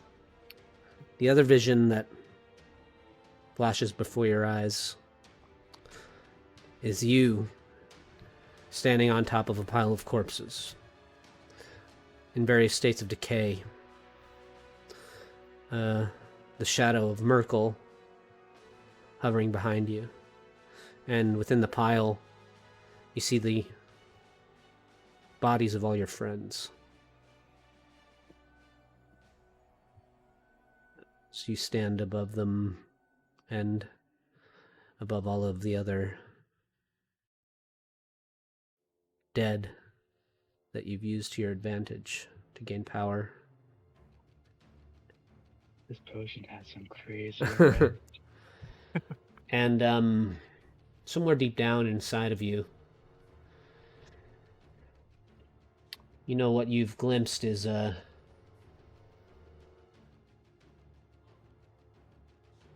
possible future events depending on paths you choose. And that's what happens.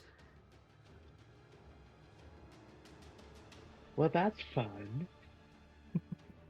You have a series of these prophetic dreams. You can decide how that affects you in the moment, but there's no mechanical effect to the imbibement of this mystery potion. If you would allow Delos to be stunned for one turn, I think that would suffice. Okay. Okay. Nice. Sensing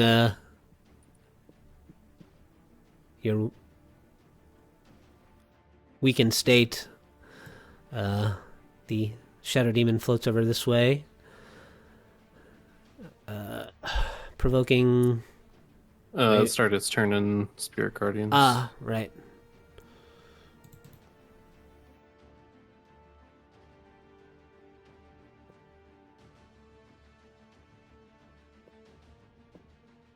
It fails. It takes the full 9 points of damage. Yeah.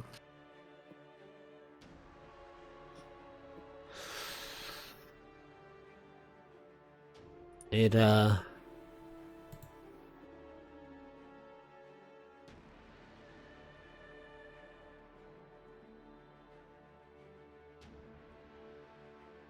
disperses, sort of returning, just kind of leaving behind the black and white glow of Krayley's flame tongue. The entity's shadowy form disappears back into the abyss from whence it came.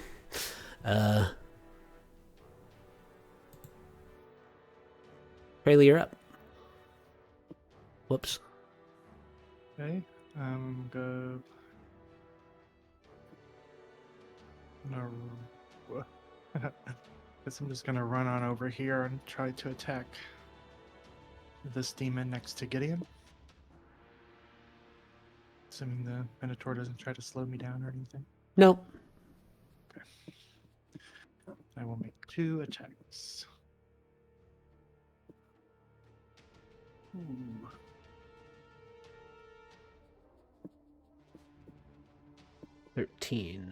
Your first attack, as you kind of make your way below the Minotaur, just misses as you swing out your sword, and then your second blow connects, kind of carving into the demon as your sword cuts into it. The gray flames wafting off of the blade as you swing it. 13. Anything else? Nope, that's it. All right. The same creature that you just struck will attack back at you. Fair enough. It kind of whips its tail. And need you to make a con save. DC 13. Sounds good. And then I need to add Bless to that real quick. Move my window. Oh, okay. 9. You're within 20 feet of Mavathor, so you get +4 to your roll. Oh, okay. So 13 then. Just a flat +4, right? Mm-hmm. Okay. Nice. Then you pass, which is good. You still take 9 piercing damage. Okay. And as you're spiked with this barbed tail of this demon, you feel like the wound kind of throb and pulse as if something's trying to enter your bloodstream through the spine.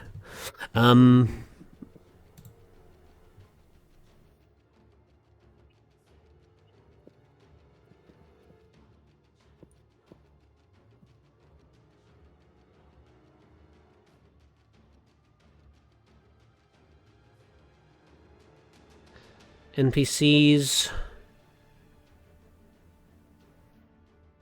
bite each other. Spine. Minotaur. That guy's kind of bunched up there. You can't really do much.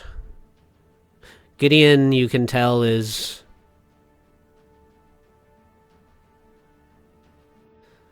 keeping his discerning amber eyes on you guys as you combat the demons that are appearing.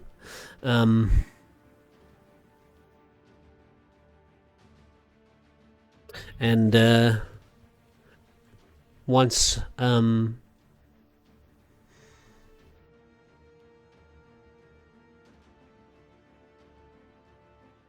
demon falls nearby one of his minions, you can see him kind of hold his hand up and have them kind of pause and wait. Some of them that are still nearby demons that they can actually strike, though, they continue to assist you in the battle.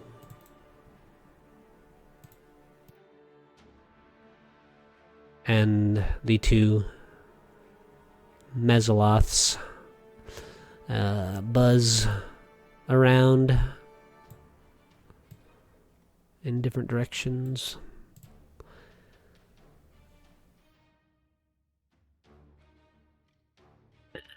Mabathor, you're up.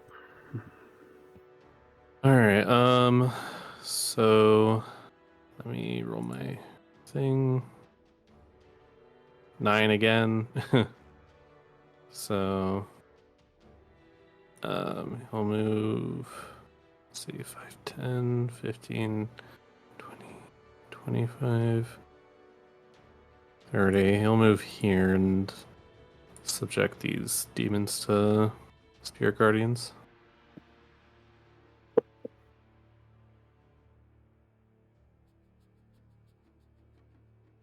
The dretches take 9. I don't think they're vulnerable either, but let me double check. Yeah, they're not vulnerable. And the demonic scorpion. Demon can take the form of anything these days.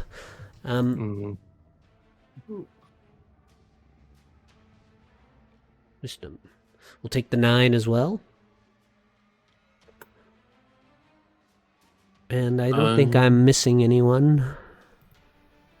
If you're designating Gideon's allies as not taking damage, right? Yeah. Okay. Feeling that's not what I was gonna do.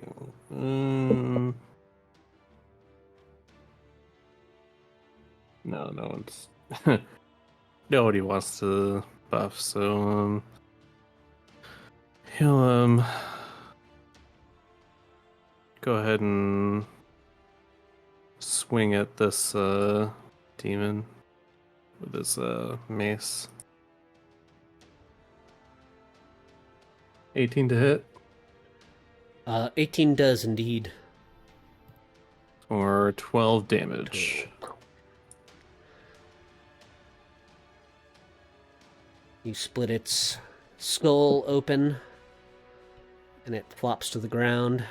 It's a pudgy mass of meat and flesh. Yum.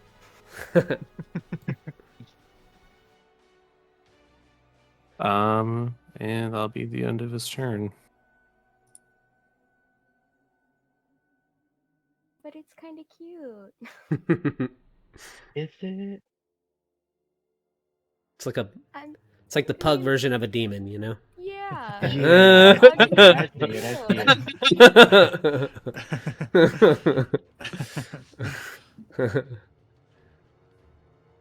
it. It's a pug meet in the Grand Cemetery Chapel currently going on. Pug meet at noon, the weekly pug meet at noon.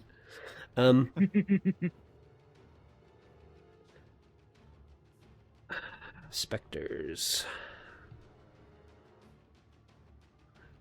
Sylvie. Alright. So I want to try something. If I can't do it, that's okay. If I cast enlarge, can I like come over here and try to stomp on the demon? Or am I not gonna be like tall enough? To stomp on one of the dretches, or those little guys. Yeah. You'd be large enough to step on the dretch. Yeah, I'd say so. All right. Okay. I'm cool with that. They're small, categorized as small. All right. Yeah. We'll do that then. You're gonna kill a demon bug. Oh my god. Stop. What should I roll for that? It's okay. Its HP is low enough that you cast enlarge and lumber it into the room at twice your normal size, and you bring your boot down on it. It's in your larger form. You kind of just can feel its neck snap under the thick, meaty neck that it has.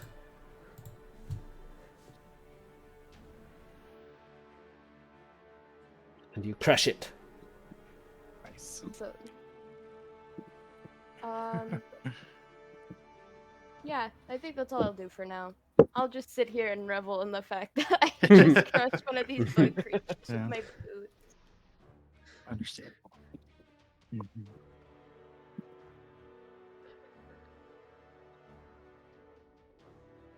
The Minotaurs will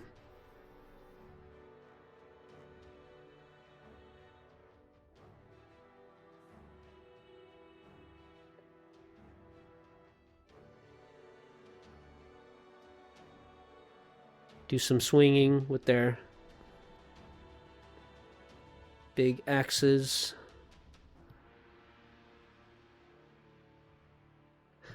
Gideon will gaze one of these demons to death.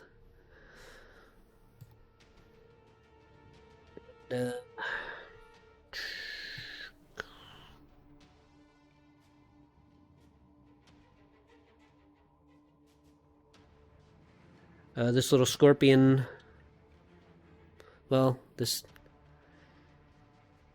proportionally sized scorpion to your now larger form, Sylvie, will turn and attempt to sting you. But it misses terribly, and it will try and claw you as well. You turn in time to kind of in your larger form. It goes and tries to kind of strike at you with its wicked-looking stinger, and just in the nick of time, you kind of manage to grab the stinger just before it kind of stabs into you, and it rolled natural 1 on both of its attacks. So why don't you go ahead and make an attack with your dagger if you want. Okay. As you catch its stinger, you quickly draw one of your blades and just stab it into the head of the demonic scorpion. Okay, I will definitely do that. And then, can I add my extra 1d4 damage since I'm enlarged? Sure. Okay. Nice. Awesome. And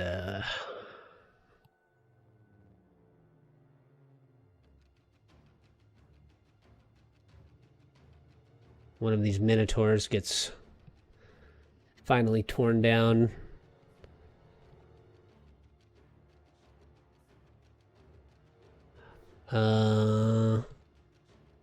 Minotaur comes in behind you, though, Los, and just kind of eerily hovers there, waiting for command. Dolos, you're up. At the end of his turn, his stun condition ends. Yeah. At the start of... Is it at the start? That was at the end. well, the last turn you were stunned, right? Like, you drank the Yeah. potion and then... Oh, okay. Oh, yeah, at the No, end of your end turn. of At the my end of your turn. turn. Okay, yeah, gotcha, yeah.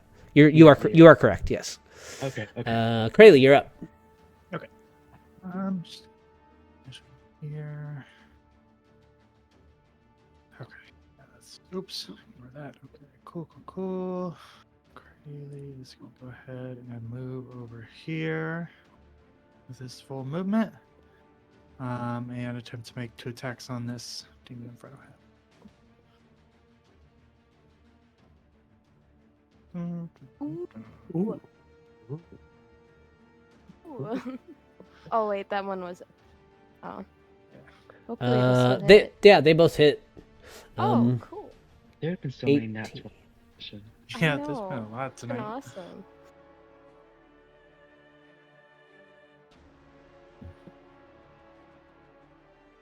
That's 43 total damage. I don't know if my math is right there. Either way, it's enough. You just lob the head off, clean off of that.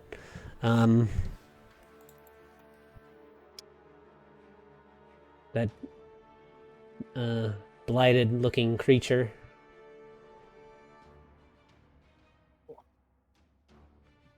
That'll be my turn.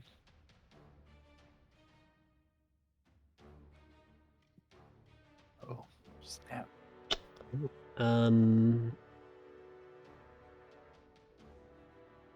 Another one of those guys kind of bounds over the top of his demonic companion, and he'll whip his tail at you, missing. And that Minotaur... I'm just going to remove these Minotaurs off the turn order that are waiting. But that one over by you, Krayley, will swing its axe over your head at the demon by you there. And strike it for 19 damage.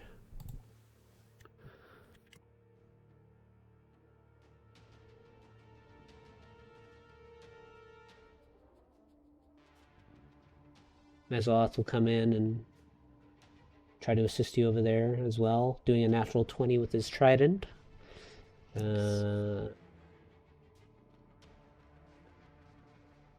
All of these creatures are done. And Mavathor, if you're returned, you're up. Mm-hmm. Okay.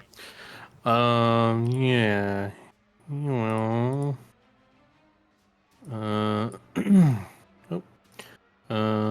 Oh yeah, I forgot to have that scorpion take some radiant damage. Here, I'll do my roll. 16. Nice.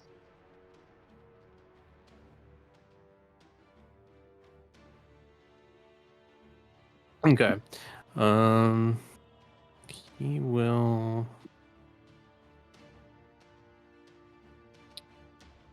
Oh, is that concentration? Yeah, it is. Okay. Is anyone in here looking injured between Krayley and Sylvie? I don't think anyone's... Okay. I could be hurt worse. All right. They're both near bloodied, I think. Okay. Yeah. Let's see. Yeah, he'll go ahead and cast Healing Word on Sylvie.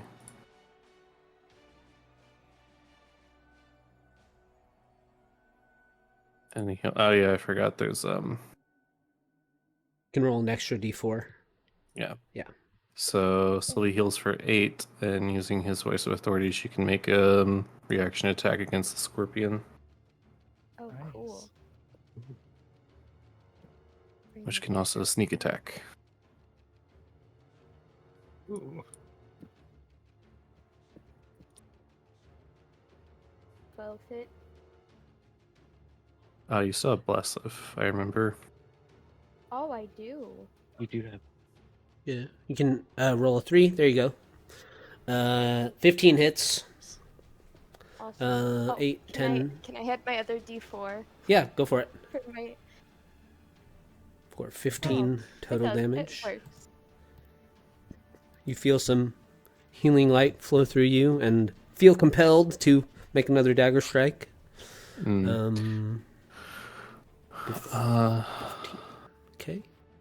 And then as his action, he'll swing his mace at it. And miss.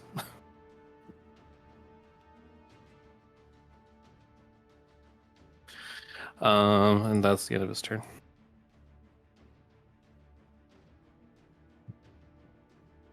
Okay, give me a second here. I have to make a decision. I think maybe I'll roll for it.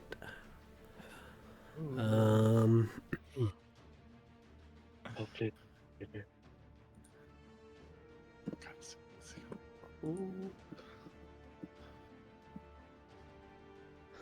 Okay, I'm gonna roll.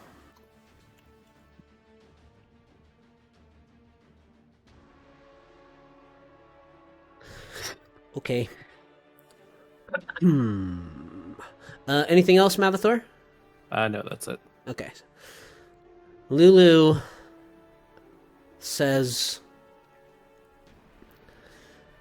something doesn't feel right. There's been too much desecration here. Sylvie hear her? Yeah. And, then you all hear, this demonic voice that says, "How quaint to think you can hold this much power over the dead. You are an unworthy shepherd. Time for someone more competent to take your place." And, you see, like, darkness behind Gideon begin to sort of coalesce. And, into this tall, translucent figure. And for a few moments, as the shape is taking place of the creature, it's almost as if you feel like you can see into the abyss itself. And through this dark shape, you can see beyond into the abyss, and you can just see this endless, writhing mass of chaotic figures. They seem like they're all kind of rushing towards this momentary hole in the multiverse that's forming into something before you all. And this then the form kind of takes a fully solid shape, and it's this ebony-skinned humanoid figure. Its face is kind of featureless, and it's kind of wrapped with these long golden horns, and it's carrying this curved golden shepherd's crook. And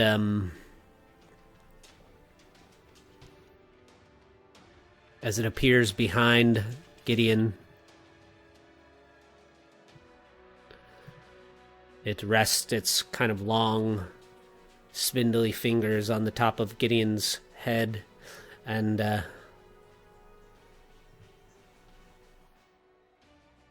it says, "Your service to Elturel has ended. Your service to Chaos begins." And you see that sort of orange glow in Gideon's eyes just instantly get winked out as his body just crumples to the floor. And then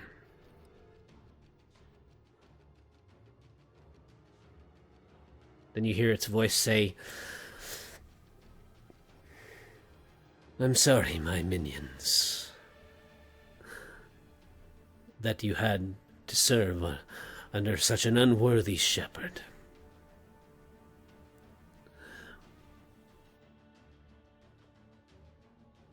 And the minotaurs all begin to turn their attention towards you, kind of in unison. It's time to find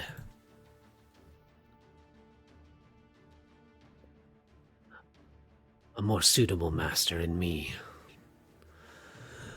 And let me just add this guy to the turn order.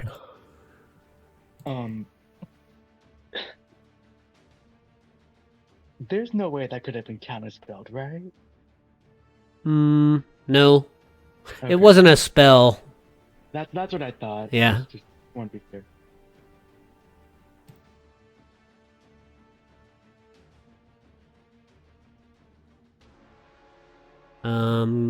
Give me a sec here.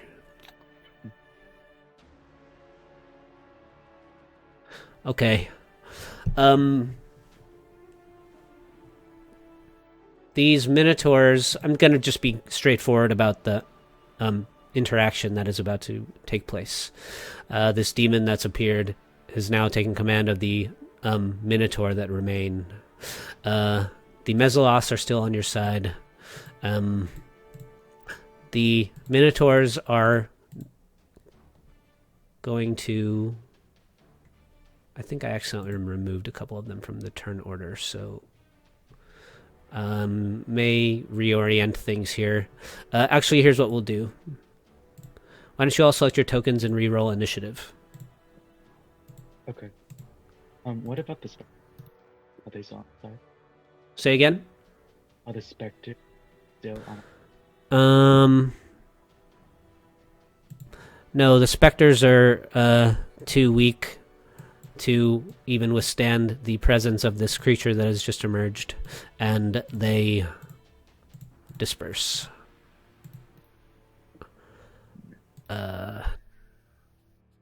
Shit. Now I don't know which ones I rolled. Okay, those two. The Minotaurs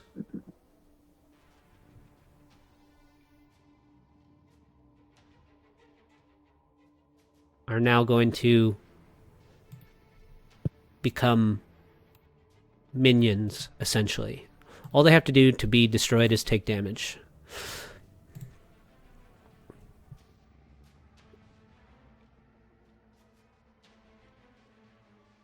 All right.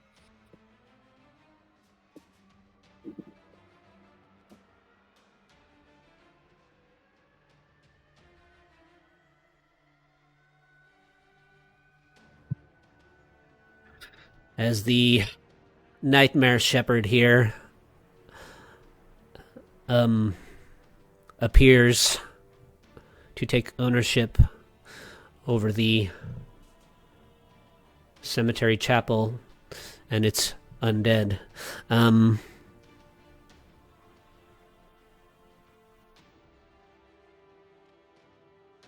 This creature also has an aura that have no effect on you guys, but does have an effect on the undead. So let me just get that going.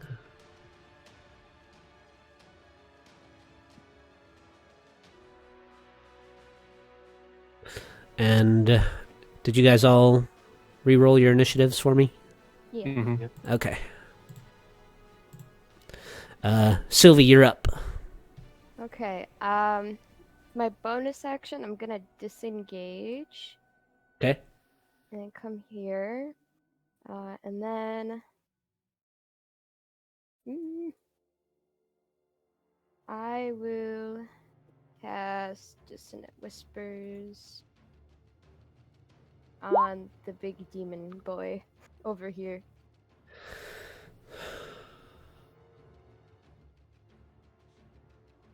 Ooh. Okay, it takes 8 psychic damage.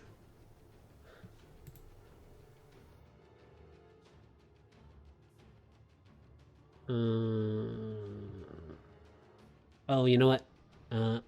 Oh yeah, it still fails. It has magic resistance, but it still fails. And it uses its reaction to move as far as away as possible. Yeah.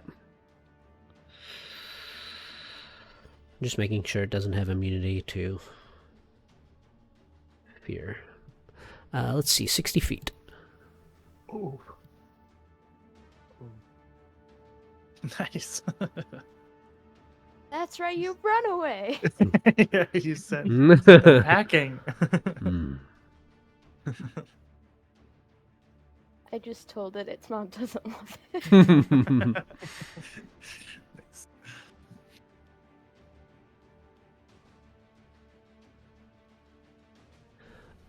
Anything else? I don't know. I'll just stay here. Okay.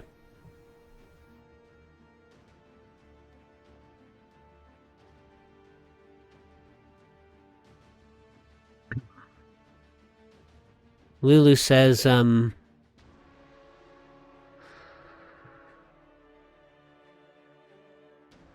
really trying to make that thing angry, aren't you? And, she'll cast, protection from evil and good on you, Sylvie. Oh, thank you. I wasn't trying to make it angry. I was trying to make it go away. I think that's the same thing. Lulu's Got a point. character sheet is not working too well for me. So they cast protection from evil and good on you. Lulu does. Okay. I'm just gonna get rid of some of this garbage. Okay.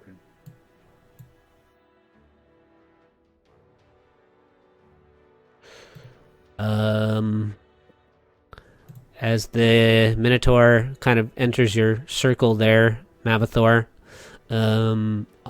your spiritual guardians just kind of dismantle all of its bones and it clatters to the ground. Mm-hmm.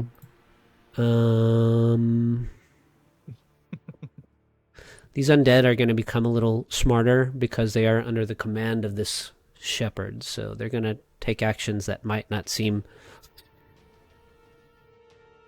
typical for undead usually. But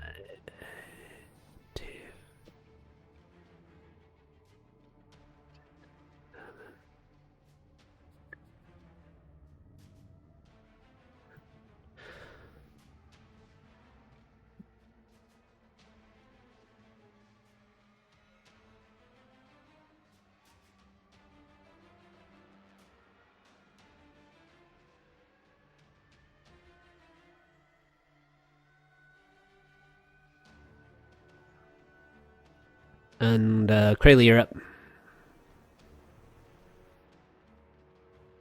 Okay, so to clarify, we all kind of know at this point that the skeletons are after us. The big skeleton. Indeed, yes. Okay. Then Krayla will make an attack on the skeleton minotaur closest to him. This will be the first attack to hit. Yeah, you cleave through the skeleton like butter. Cool. Then I would like to use the second attack on the demon, just directly in front of me. Oh yeah. Ooh. Your second attack, you turn, and as you carve through, you kind of try and bring your blade around as you swing in an arc, and it just ducks right under the flames as it passes over its head. Anything else? Yes, I would like to use a bonus action to second wind. D10 plus 6. So 13 I gain back. Nice. That's my turn.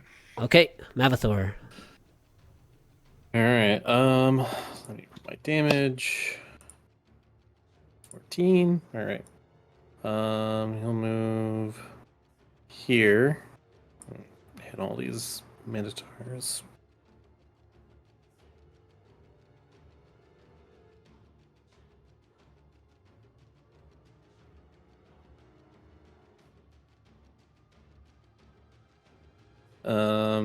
Is this demon right here still alive?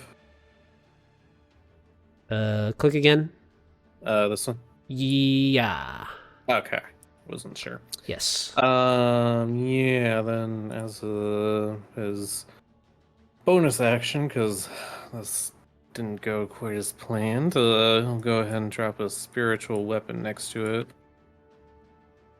And swipe at it. Sorry, which one? This demon. Oh, gotcha. Yeah, my bad.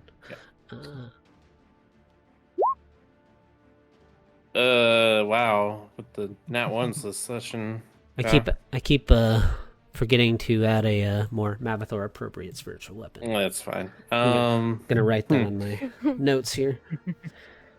I guess as his action, he'll where is it? Yeah, he'll cast Toll the Dead on this. I hope I put... Nope, of course I didn't put a macro. On the Scorpio guy? Scorpion? That guy. Okay, same guy. Yeah. So DC 15 15? wisdom save. 15 wisdom. Yeah. It fails. Alright, so it takes 2d12. So 7 necrotic damage. Okie dokie. And that's the end of his turn. All right. Dolos. Delos looks towards Sylvia and say, I need you to stay right here. Mm. Okay? Can Why? you do that? Can you do that for me? Okay. Okay. Like, you need to be safe. And Delos is going to then, with his cape, door, right outside of the, actually, he'll just dimension door right here. This is action. And then the bonus action will drink the potion of frost strength. Ooh, There you go. okay. Your making strength it becomes 23. strength 23, and then gets out his sword, Bernard's unit, ready to attack in his next turn. Sounds good. My. All right. Let me get rid of these garbage bags of bone. Let me clear off some of my screen tabs too. I got so much trash up here. Bye. I don't need that. Bye. Okay, that's a little more manageable.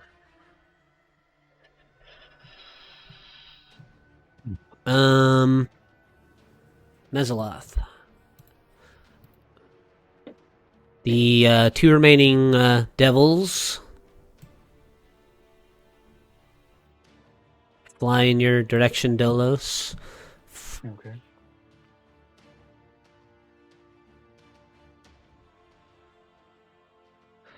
And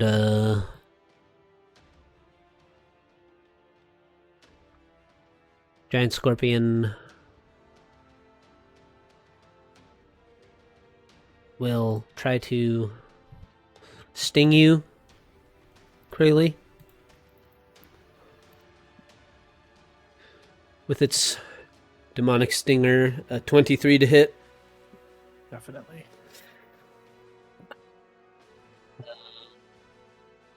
Okay, make a con save for me, DC 12. Okay.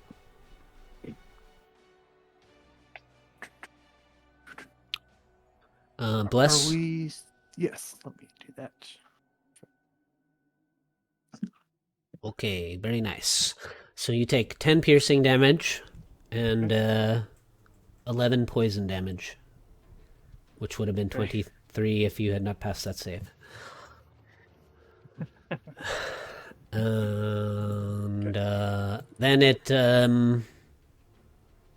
claws you for 17 to hit. Definitely. You take 10 bludgeoning damage, and you become grappled as it pinces onto you. The escape DC is 12. Okay. And the Nightmare Shepherd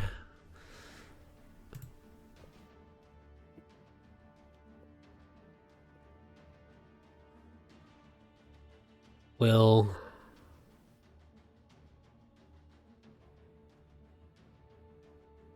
fly to here. Do I get an attack? And it will... yeah, go for it. Okay.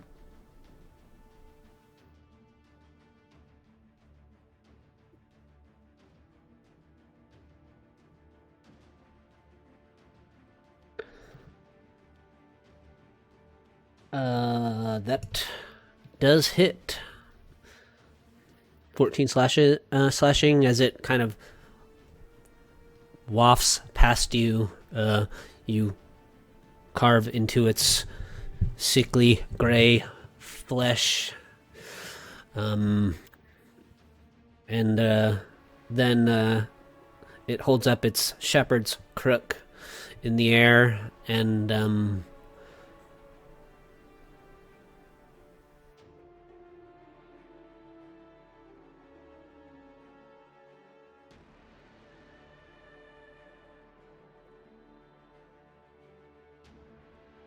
begins to conjure shadows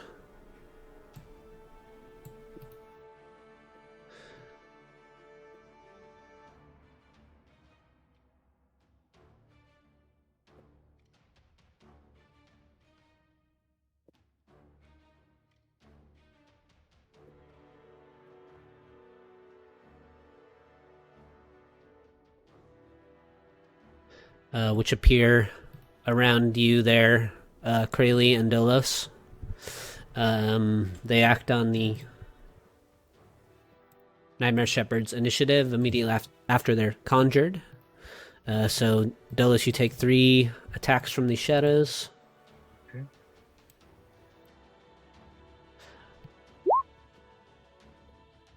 What's your AC currently? 16. 16. The 3 beside you, 2 of them miss, and 1 of them hits you. You take 9 necrotic damage, Okay. and your strength is reduced by 4. Oh, okay. Kralee, Wow. same.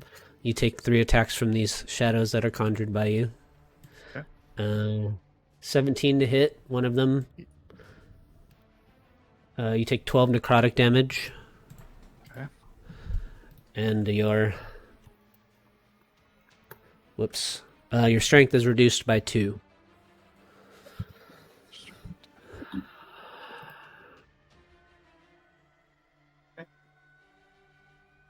One of the remaining Mezalos flies towards the Nightmare Shepherd and will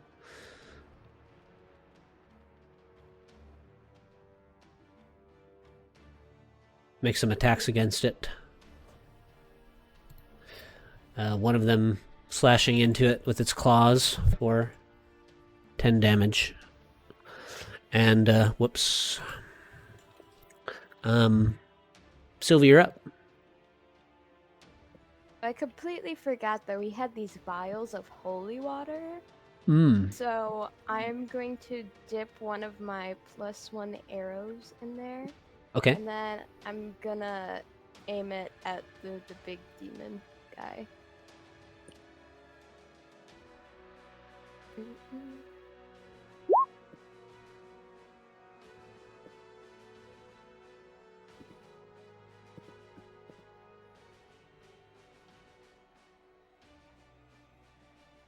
21 hits. You can roll 2d6 extra radiant damage as well. As your arrow dipped in holy water sinks into the nightmarish creature. That's just depressing. You can roll sneak attack as well, as currently those Mezalos are considered your ally. Okay. 12. 2. Okay. 2 ones. Anything else? I don't know. Does the enlarge only work for the melee weapons? I don't think it. I don't know if it affects your ranged, yeah. Okay, yeah, that's fine then. Just go ahead and do that. And then I will listen to Dolos and stay here. Right. Lulu winces, as I was actually incorrect, and that purple aura does actually have an effect on you guys as well. She moves back a square and she says, "The sound, it's horrible."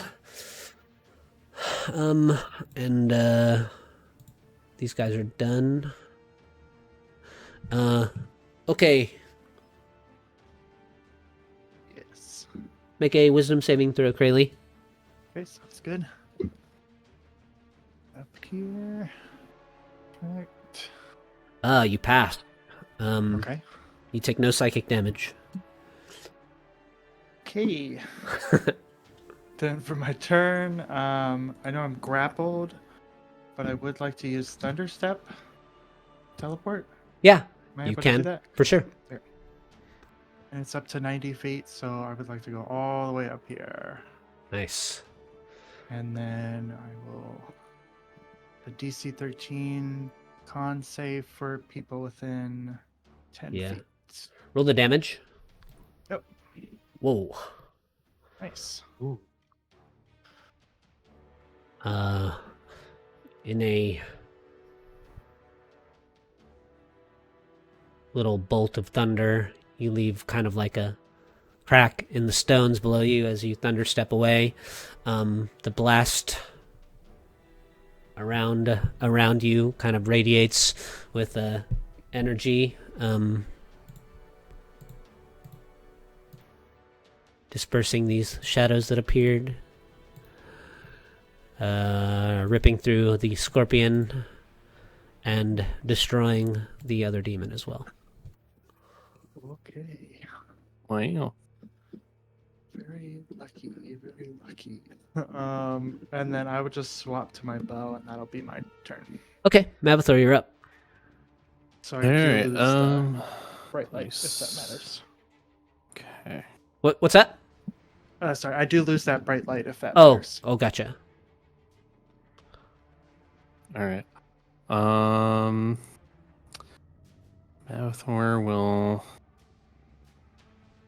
present his holy symbol and use Order's Demand.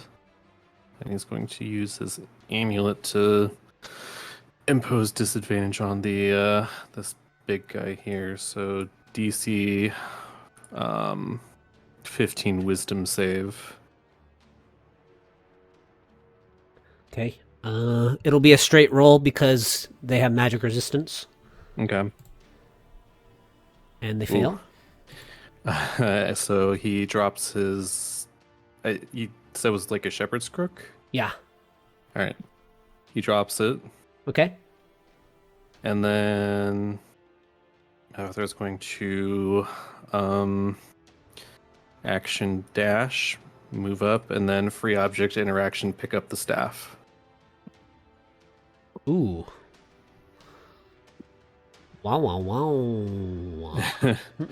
And the shepherd needs to make a DC 15 wisdom save for spirit guardians, which I don't believe I rolled. Yeah, I didn't roll yet. Hold on. For 10. Okay. It will take that damage. Dolos? Oh, do you want to move your Oh, spiritual weapon, yeah. I'll move it up here and take an attack. Yeah. I think Dolos, having seen those prophetic visions and just everything that's gone on, is even more determined in protecting his friends. And I think instead of fighting these shadows, he'll just move past them and willing to take that attack of opportunity as he gets closer to the big demon guy. Oh, from all the shadows you take opportunity attacks? He's Okay. He's focused on the big demon guy. It's not smart, but it's what he would do. What is your AC currently? Aw. 16. This kid did very poorly. Yeah.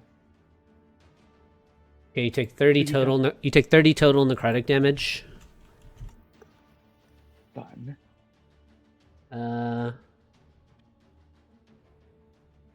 And your strength is reduced by another 5. Okay. Fun. You should drink that now. 15. Oh wait, sorry, sorry. That is actually 45 total necrotic damage. Dolos is down. Oh! Dolos is down. It's okay. He gets an automatic save. This is why this is why I made the Minotaurs minions instead of making you guys chunk through their HP, because they were under the effects of this aura.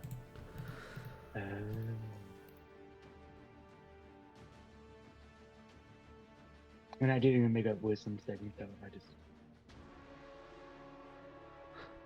So you are unconscious, Dolos. yes. I do get one automatic death save though, because of my sword.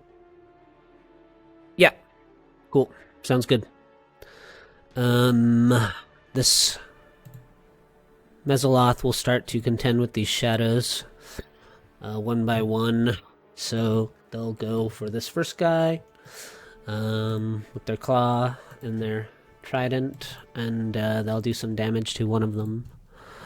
The scorpion is gone.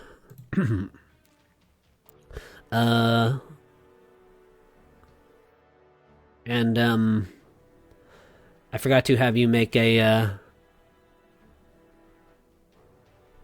wisdom save. wisdom save when you entered the radius of the Okay. shepherd. Yeah.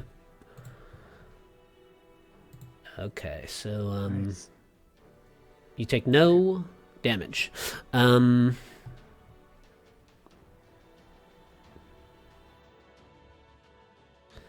But the creature will attempt to attack you, Mavathor. Okay. It'll go with its claws since you took its staff. Its second attack hits you, I believe. Mm-hmm. You take 34 total damage. Okay. As Hold on, let me it's- do some math real quick.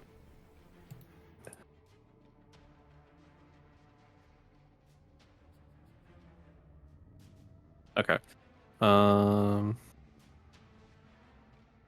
Yep, he keeps concentration. The creature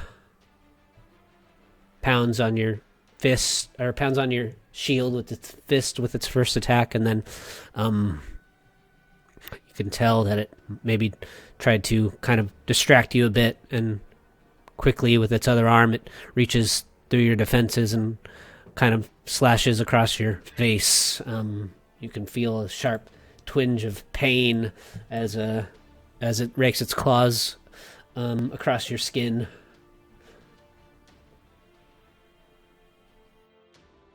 And then the shadows will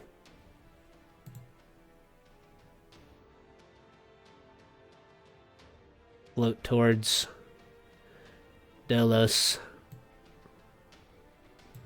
It says, it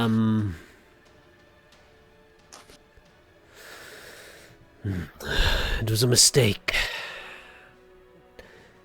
taking my crook. But I can fight fire with fire. Perhaps I'll use one of your weapons against you as well. And it has the shadows all attack Dolos, so the first one attacks you and you automatically pass that save, Dolos, but then the other two attack you. And on the first one you fail 2 death saves, and on the second one you fail your third.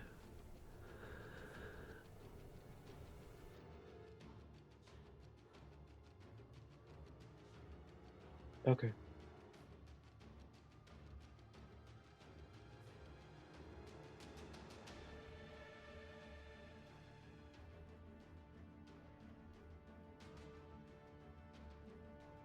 Give me a second here. Mavathor just he gets a very, very subtle grin on his face, and he says, "There is no room for liars in Avernus."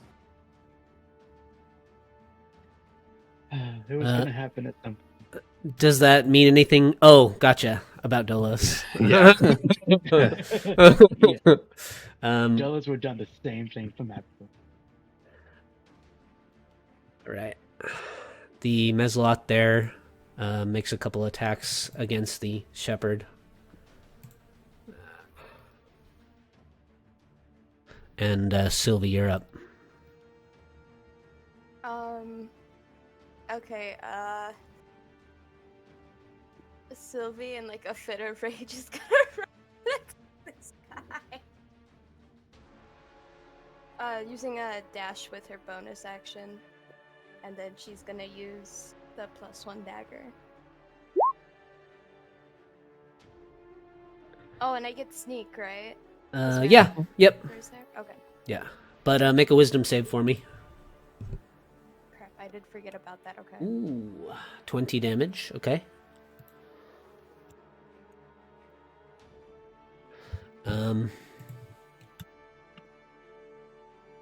You take 16 psychic damage. Okay. You get +4 from. Oh wait, no, it's DC 17. Never mind. It doesn't matter. Oh, it's okay. Oh wait, you have bless still, so maybe that'll make a difference. Yeah, you could get there. Roll a 1d4 for bless. Oh, you know what? Actually, you also have. Let's let's just double check here. Okay.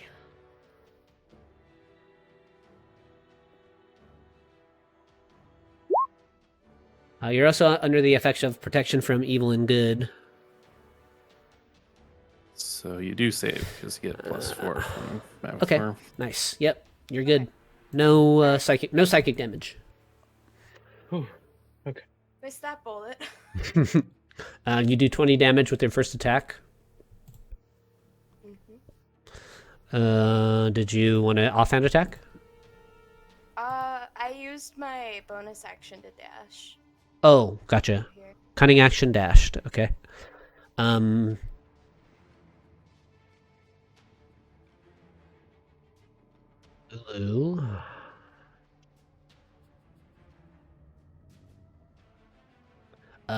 You guys can tell that Lulu is kind of afraid of this creature.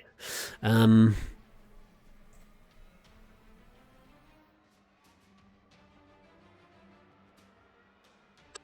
going to just make a little secret check here.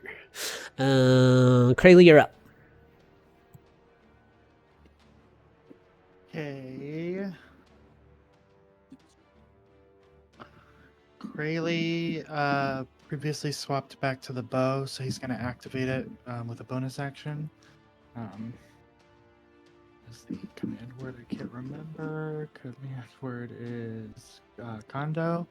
And then just loose 2 arrows at the big guy. So I gotta check some boxes here, make sure they're all on. Okay. And boom, boom. Both are good. 18 hits. Oh, sorry, I forgot to do sharpshooter on both of those. Like I have the sharpshooter giving -5, but I didn't do the Okay. modifier. 18 is the creature's AC, so if you have a -5 right now, those would both miss. Okay, so sorry, I'm just double checking. Yeah, I must have done something wrong. So yeah, they both miss. You do have bless going, so is it accounting for your bless? Is that what's happening? Yes, I do have bless checked. Okay.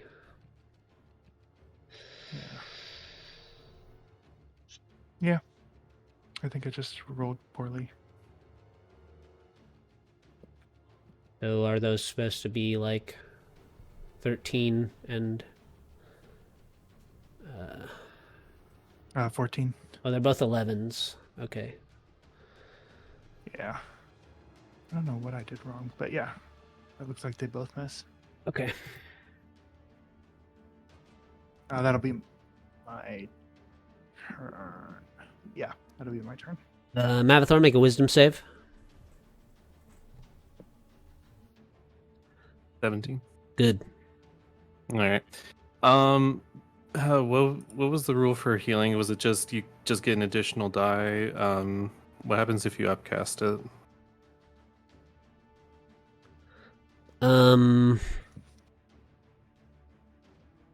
It would be upcasted. So like, right, a level 1 healing word should be rolling at 2d4 now for you, right? Mm-hmm. So upcasting it would just double the dice, so it'd be 44. Okay. Yeah. Well, if that's the case, he's going to cast Cure Wounds on himself at 3rd level. Okay. I just wanted to make the healing spells more meaningful, you know? Yeah. So that's an additional 3d8 healing on himself. So he heals for 17 plus 12. So 29.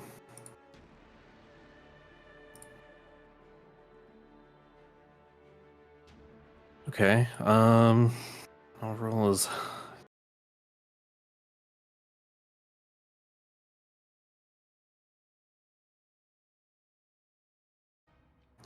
The spiritual weapon will come on over and hit this guy. Ugh, no.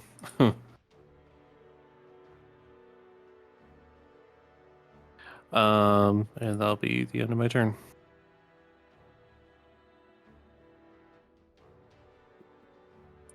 Actually, to save time, I'll scooch past Sylvie here and try and hit these shadows with his spiritual guardians.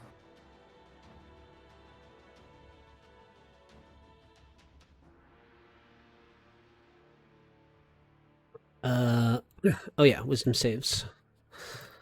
What's your damage right now for spiritual guardians? 14. 14. Okay.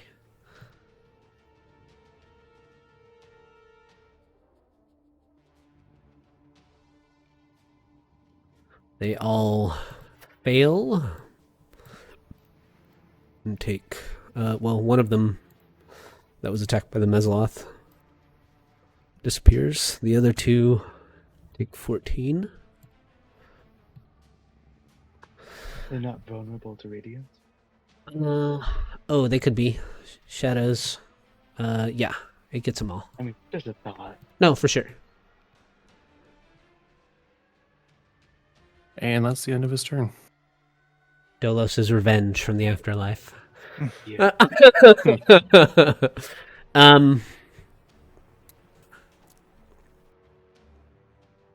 The creature leans down and taps Dolos on the forehead, who begins to push himself up off of the ground. And then the creature turns towards you, Mavathor, and swipes at you once with its claw. It hits. 28 total damage, 11 slashing, 17 necrotic. And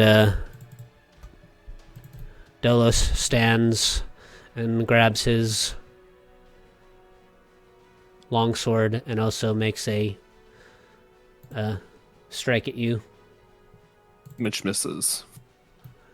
His hollow eyes are kind of just staring into yours as you're grinning at him. Dolos, in the afterlife, you find yourself laying prone in an inch of dark water. Somewhere off in the distance, you see a little lantern light that's slowly getting closer. And it's a familiar scene to you before. The last time that you met with Asmodeus.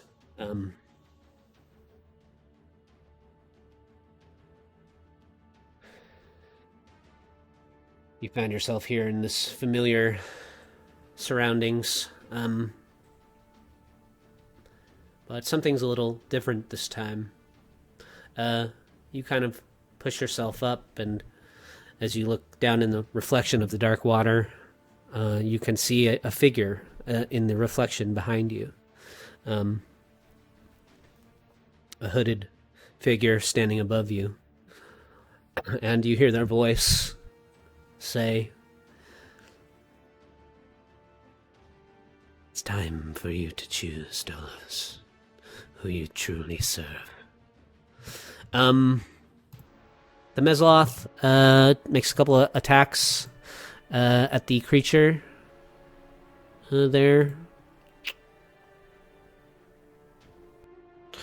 And strikes with one of them. And wait, what did I do? Did I do something out of turn? What happened here? Oh yeah, no, Dolos. I just did sort of out of order. Okay, so that's fine. Wait, what happened? All right, Sylvie, go ahead. Okay. I'm just gonna pull out both of my daggers and start going at him. Sure. Ooh. Oh. Nice. Nice, nice. Yeah, it is. 13, 28 for your first attack. Your second attack misses with Fang. Well, actually, roll bless, right? Oh 1d, yeah, I forgot 1d4? about bless. Yeah, 1d4. Always forget about bless. There you go. 7 more. Okay.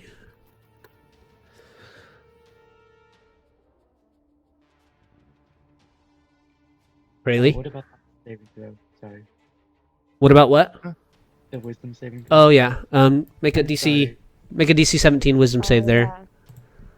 Alright. Wish me luck, guys. Let me think. Oh, here it is. Okay.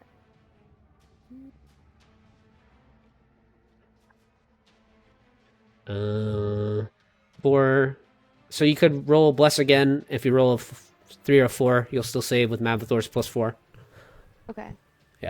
Oh. So you take 13 psychic damage. Alright. And Krayley, you're up.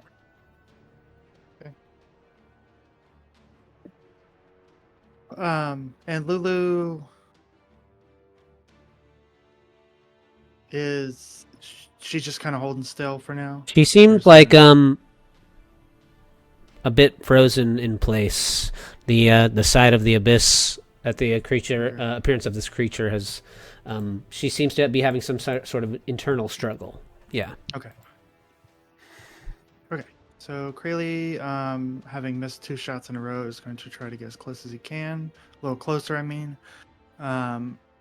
Seeing Lulu frozen, he is going to kind of like try to get Lulu's attention and be like, Lulu, we need to help them.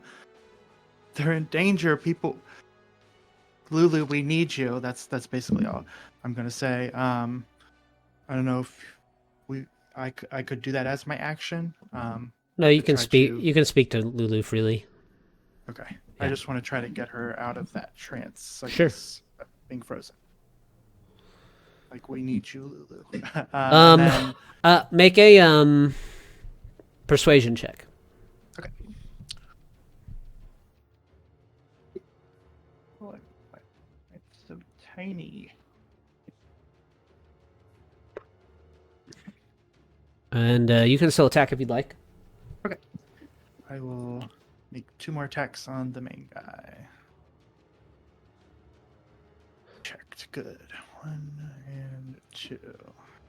So 18 and 20 to hit. Yeah, both. Cool. The 2 arrows arc across the chapel and strike into the torso of the demon. And much as he appeared for a brief moment, the shape of his figure exposes a hole into the abyss. And there are these piercing, terrible shrieks and screams. And then the creature is gone. And when he disappears, Dolos's body topples to the side, or topples back to the floor. Give me a sec.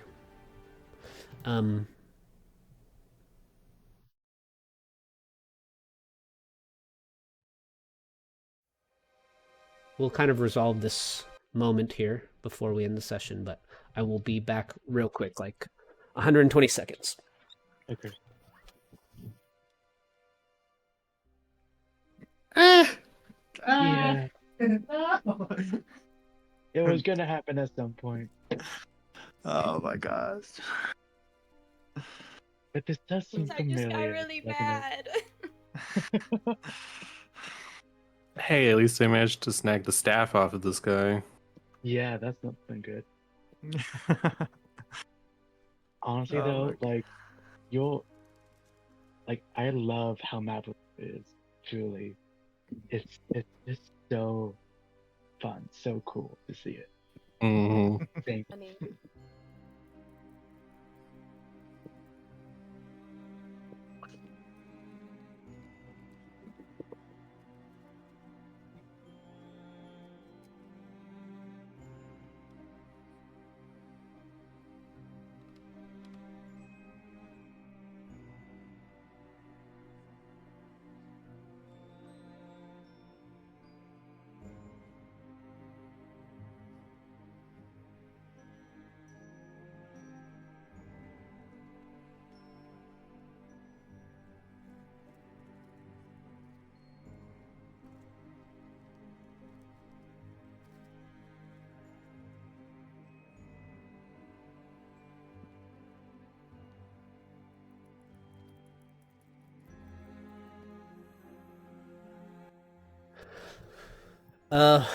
Before I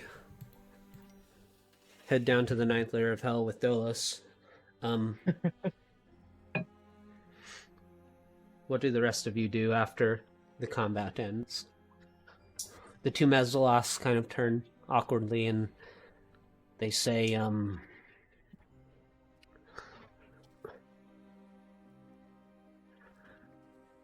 Wait, they could talk. yeah, I think they can speak in Abyssal, maybe. I thought they were devils. They are. Oh, so the infernal. They speak both. They have Abyssal, Infernal, and telepathy. Yeah. Okay. So Infernal, they'll use Infernal though, in this situation. Know that language. They say in Infernal, we were sent here by Zariel to assist the priest. We don't have any quarrel with any of you. You're welcome. That's fine. You're welcome to go pass and find your friends below, while we take back to the battle. Thank you. You could just go. Like point to one of the broken windows or something. They fly away.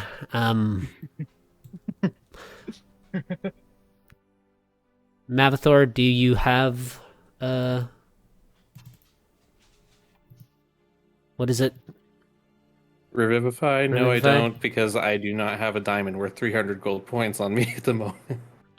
So you just don't have it memorized? Yeah. I mean, I can memorize on my next long rest, but by that time the time period will be past, so I cannot revive. Yeah. I have a bar of soap. I mean, there's a magic With bean enough in his pressure, pocket. maybe we can turn it into a diamond. Can Sylvie pray to her goddess? Yeah. Okay. She's gonna say, hey, Sahanin. Sorry I haven't spoken to you in a while, but I really need your help. My friend passed, and we really need him. Can you please help us?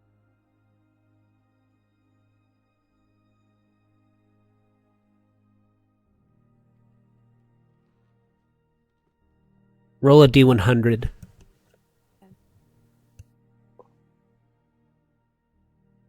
This is gonna be interesting.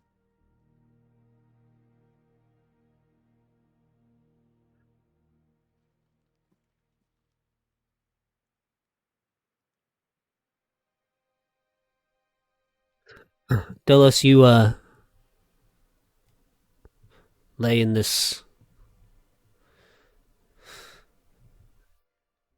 endless, enveloping darkness.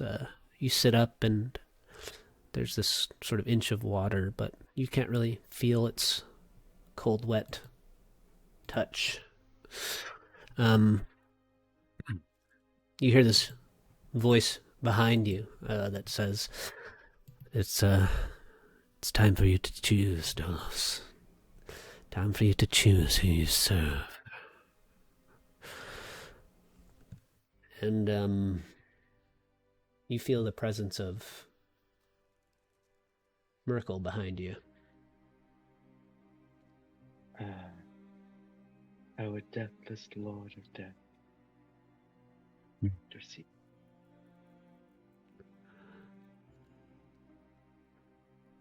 They say, it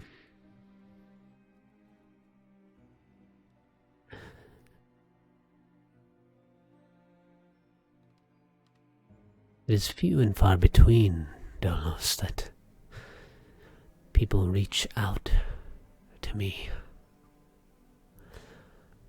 Most people fear me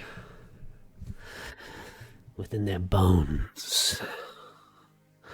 Every ache and pain, every year that passes is a reminder of my existence. But few call out to me for aid. Now, I'm not going to pretend that your cries for help were not self-serving, but still, I enjoy the favor. But it's time, you know. A man cannot serve two gods. So I'll offer you a choice. Because you're no longer dealing with mortals. You might be able to trick them and bend them to your will. To manipulate their minds, to see what you want them to see, but not me. And not Asmodeus. He's already offered you a deal, and you took it.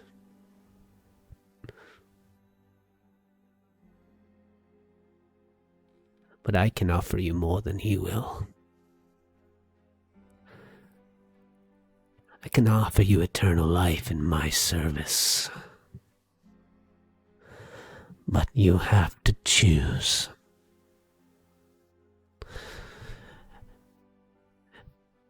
And I will know if you're lying. So, what do you say?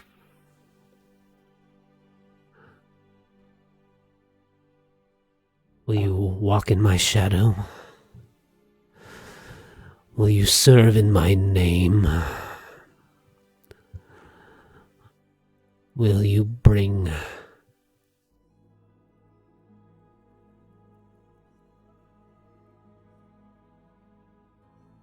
my presence back into the world?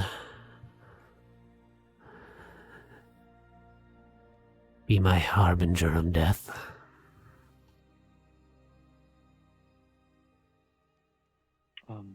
Does Dolos still have his mask on him in this form? You can look however you want in death, Dolos. Great. Then he has his mask, his gift, and his love from way back when. And I think he looks at it. He looks at this visage of his Lord of Bones. And I think he just throws the mask towards him.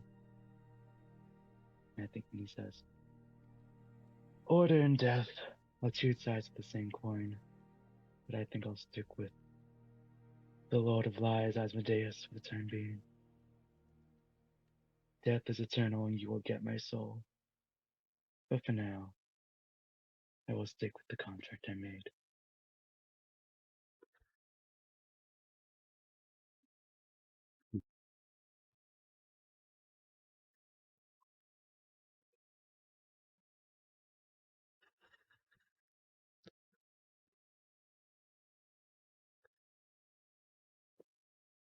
You feel a cold hand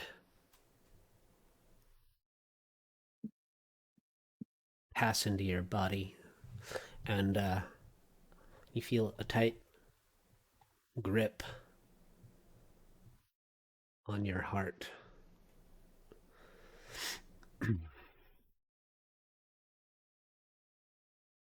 And Myrtle says,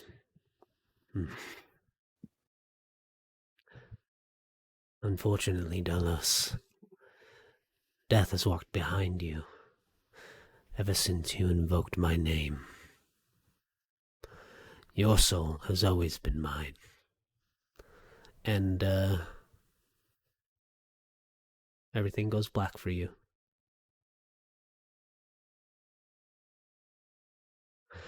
And thus, Dolos's journey ends. And that is also where we will end our session this week.